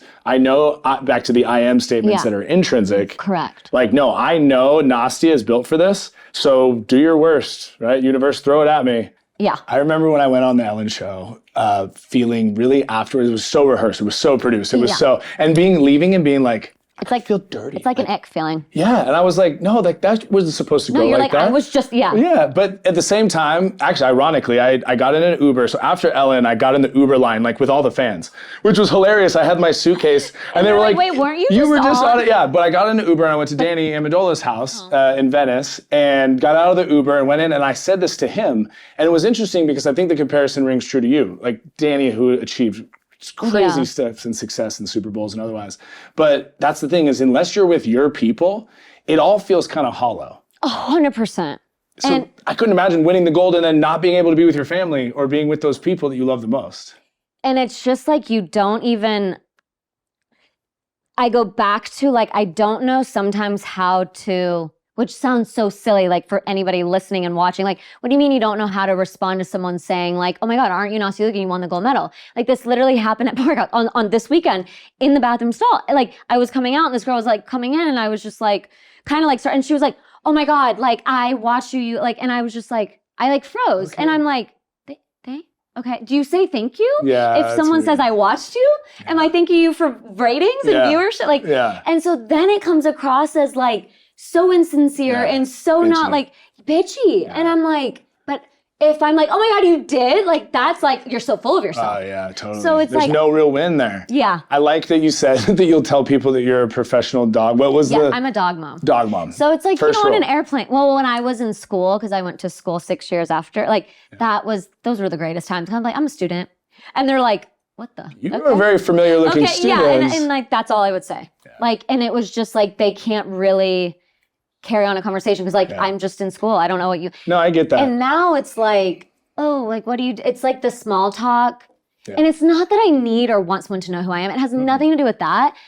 But it's like that. I know because I've lived this. Once they know, it's different. Yeah. It's a different tone. It's a different look. It's a different way that they serve you. And it's like, I don't want that. You don't want it. I just want like to be respected and treated like every single person in this room. Like I am no different than anybody else. I can tell you this as I have my notes here. The highlight reel is real. From graduating at NYU, modeling, acting, very involved in fashion, Nastia Liukin Fund, Nastia Liukin Cup, broadcasting for NBC. How has that been? You mentioned earlier, like making good with some of those people that maybe talked out the side of their mouth about you. Yeah, I mean that was also a reason I think why it was like for like transitioning, not competing, but still being so involved. Yeah. It's almost like I like held on, have held on to it for so long that Don't it's forget. like, forgive. Yeah. And it's like, but I'm grateful obviously for it because it's like, it's something I love. Like the sport is truly something I love so much. Yeah.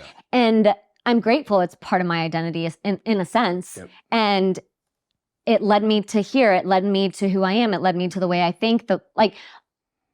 Not all the relationships, but I would say 80 to 90% of them are because of, even if it's like trickle down the front of whatever, but it's like, it all goes back to that. Sure. And I'm like, obviously so grateful for it. But at the end of the day, I just like want to be the best dog mom to Harley that I can be because like, he doesn't know how many medals I have and he doesn't care. Isn't that beautiful? He doesn't care. Something and like, that loves you unconditionally yeah. like that. And so like when I'm having like a tough day or something, that's what I think about that. And I'm like, let's go for a walk, and it's that like not wanting to like compare every person to my dog, but like at the end of the day, like that, it's like, be the person that you are, that your dog thinks you are, or that wants you to be, or like whatever. That's the takeaway right there. Be the person that your dog thinks you are, and you can't go wrong. Yeah. Well, I'll keep going because Dancing with the Stars, you were outstanding.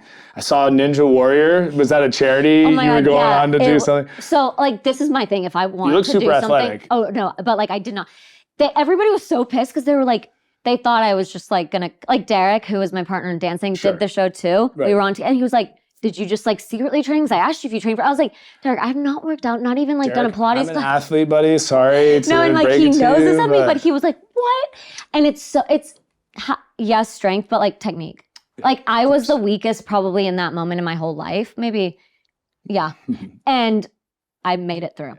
And so it's like the gymnastics helps, it's technical like swing. And I was trying to help. I'm like, you guys, hollow arch kick. I'm like, trust me, I know how to do this. What does that even mean? Yeah, and they're like, wait, what? Tighten what? But yeah, that was like it's like a mind over matter thing, I think. Well, like, I'll just compliment you because like you've chosen a lot of really hard things. Special forces we talked about earlier are crazy hard. But like you've chosen to do hard things when you don't have to. Like thank you. I appreciate you recognizing that. I think I choose to because I know I've done harder things and even things that we didn't talk, like, life, the game of life, I guess. And I think that. Can we go there? I remember you mentioned a really difficult period of your life that involved COVID, which was difficult for everybody. Yeah. Certainly. But then, and I have it here, COVID, breakup, I think, dogs pass, moving. Like those are all things that the audience can really connect to from just a human perspective. I think, well, it started with like my engagement prior to that and like that not happening. And that was like, that made me feel like a failure for the first time. Not when I fell on my face. Like it was like a moment of like, disappointed. I don't know. Like, I don't know why I felt that way, but it felt like worse than falling on my face. And there wasn't but there wasn't 20,000 people cheering, clapping for me, but it was still relatable. And it's like, talk about it, but no, it's like so personal. Like it was really challenging. And then there's 2 people involved, you know? So you just like, I don't know, I've always like respect, like for me, like no matter what. And like, we still respect each other. Like don't obviously communicate or keep in touch, but like genuinely, like we want the best for each other and whatever. But I think like, so that happened. And then my next relationship, you know, like you never, like I hate dating. Like I just think like, I just like want to like find the person and like be with it, like live, like live, like especially whatever. dating these days where the world is just. Yeah. And so I was like, God, like the thought of starting over, I think was like deep down, like this fear that I didn't, and I was like now living in it. Right. And so then I was like, wait, now I'm starting over again. And so it's like, then I would see, you know, all my friends married, all my friends have kids. And it's like that stigma of like, you're not getting younger, like society, like you should have been married by, and it's like, well, who said that? Like, and then the constant, again, like me letting these constant, like, do you not want a family? Do you not want to be married? Like, and I'm like, what? Like also not your info. Like, yes, I do in case you're wondering, but like, why should that even be a question? Like, is that why you follow me? Like to see if I do get like, what is it? And so I think then again, not feeling like enough for doing it. Like it's just like this vicious cycle again. And so I think another breakup happened. And it's like, I guess also I've chosen to be in the public somewhat. So relationships are, you know, TMZ's so it's like, gonna grab it. It's so hard. I've been lucky that both those relationships, I had like a solid 6 months without the people knowing. And so I was able to start healing at least without it being the next day, you know, breaking news and like no one cares that much. But like that happened, COVID happened. Sorry, back up. Like Kobe was one of my biggest mentors and he passed. That was hard enough. Then like shortly after a breakup, shortly after COVID, I came home. I was living in LA, came home to be with like my parents for a little bit. I didn't know how long this would be. Nobody did. 2 dogs passed 2 days apart. And it was just like, it was really, really hard in that moment to not play the victim card and to be like, what, anything good? Like, you got anything good for me? Because like right now life is shit. And there was nothing anybody could say or do to like pull me out of that really, until Harley came around. And it was like my parents and I were like, we're not getting dogs for a while. This is like the most traumatic thing. Like, no, absolutely not. I ended up randomly going to look for houses because I was like bored. And I read this article in the Dallas Morning News that said, why is now the best time to buy a house in Dallas and not LA? And I was like, okay, you convinced me. And I never went back to LA, but I looked at this house, put an offer that day, got it the next day, moved in. Like, I just decided to like just be done with like the why me thing. I let myself do it for a second. I think that was also like an important time for, if anyone's gonna do it, like now's your time. Like nobody knows what's going on. Eat so, all like, the ice cream, just, grab like, all the wine, whatever. lock yourself in. Yeah, 100%. I moved into this house and my dad's like, calls me and he really like, him and I, he doesn't call unless like it's not to chit chat, you know. Like I mean, I have an amazing an agenda. Yeah, my mom will like, I talk throughout the day. Good morning, good night. I landed, I'm alive. He calls me. I'm like, oh gosh, okay. I'm like, he's like, I think you need to get a dog. I'm like, what? I'm like, I thought we just decided we're not doing that right now. And he was like, we'll help you. Like you live here now. Like we'll do it together. And I'm like, okay, they're struggling, you know. And like and like the dogs always lived at their house even when I moved. Like so, I was like, they're struggling for sure. And so I knew I wanted to get a golden doodle. They don't shed. Like I just like, I had been around one. I feel like that's your spirit animal for sure. He is literally like me and dog. Yeah.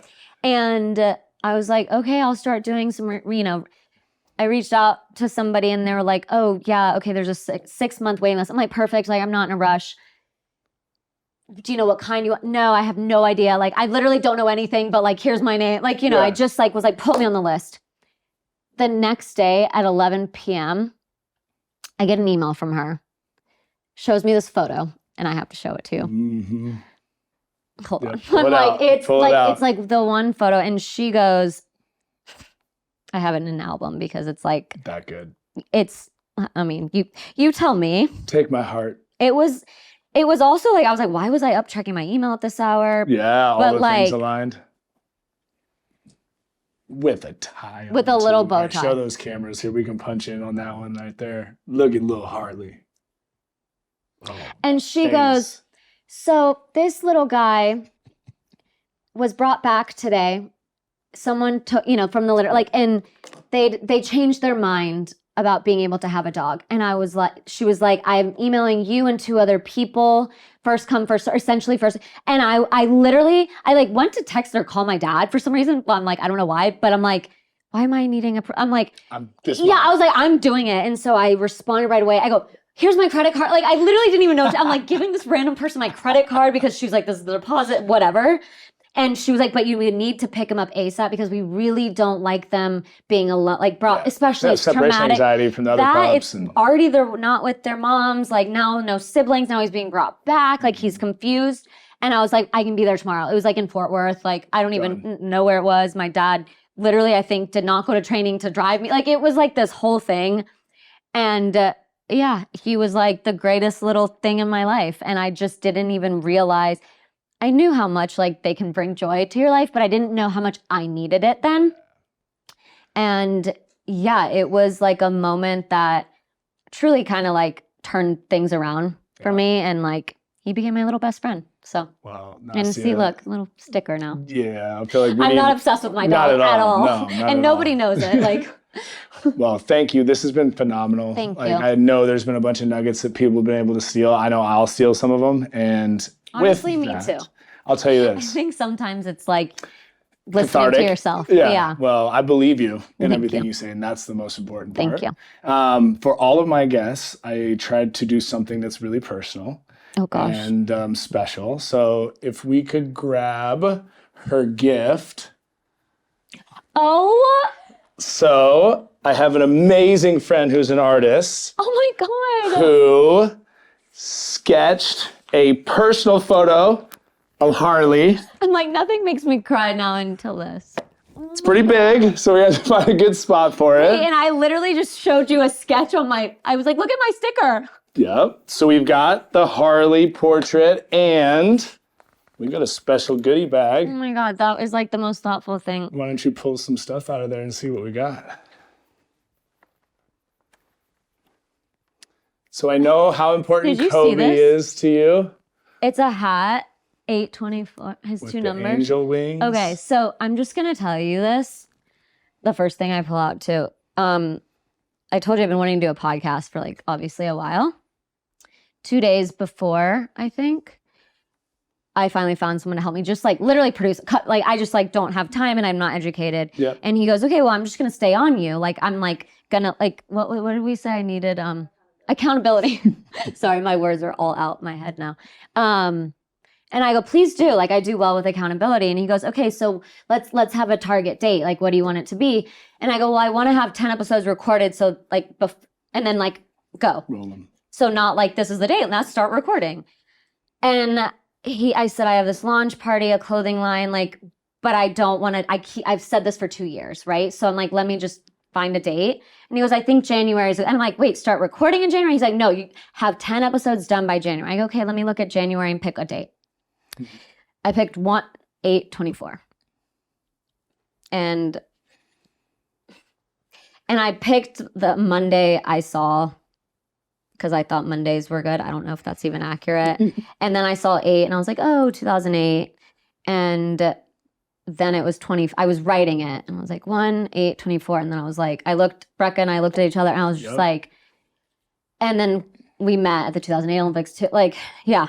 Anyways. There's only 1/8/24, man. And it's pink.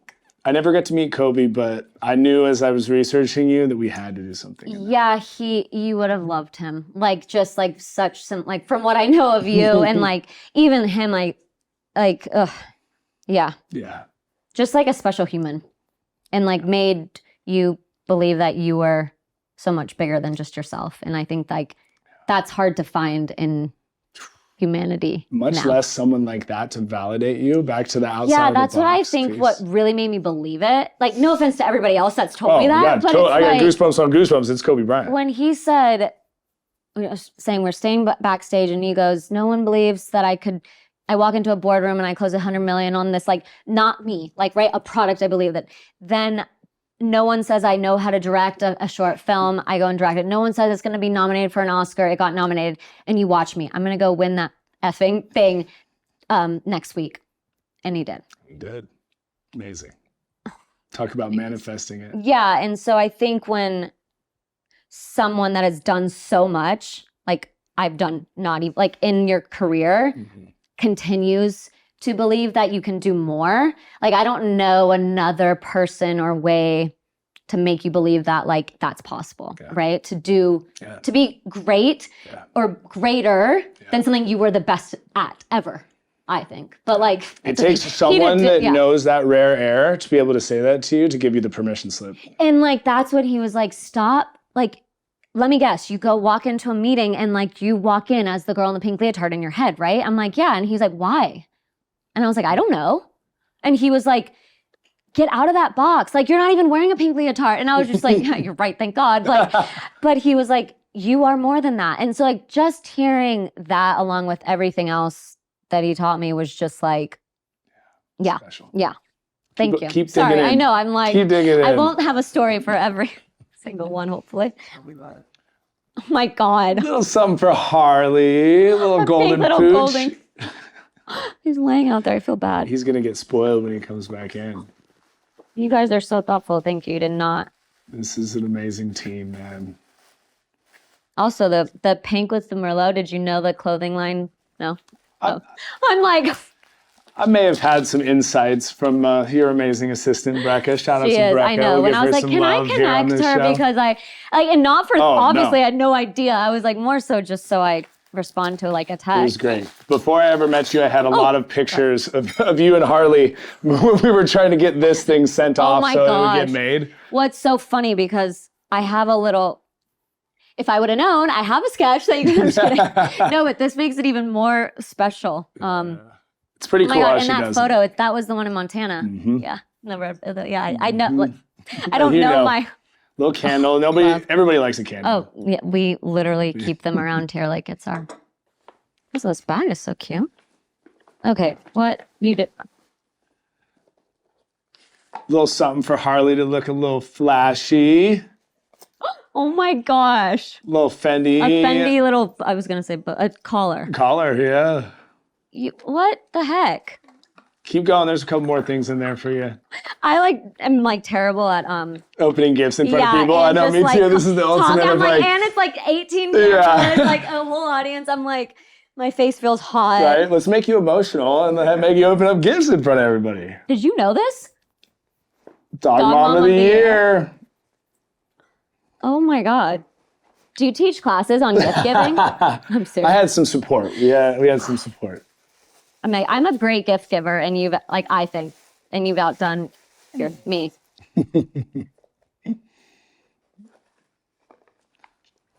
Love chocolate. It's hard to be some chocolate. No. A box of chocolate. Life is like a box of chocolate. It's just good that those didn't melt because pink. Texas gotta do pink. No, it's like life is like a box of chocolate. What? I forget the rest of it.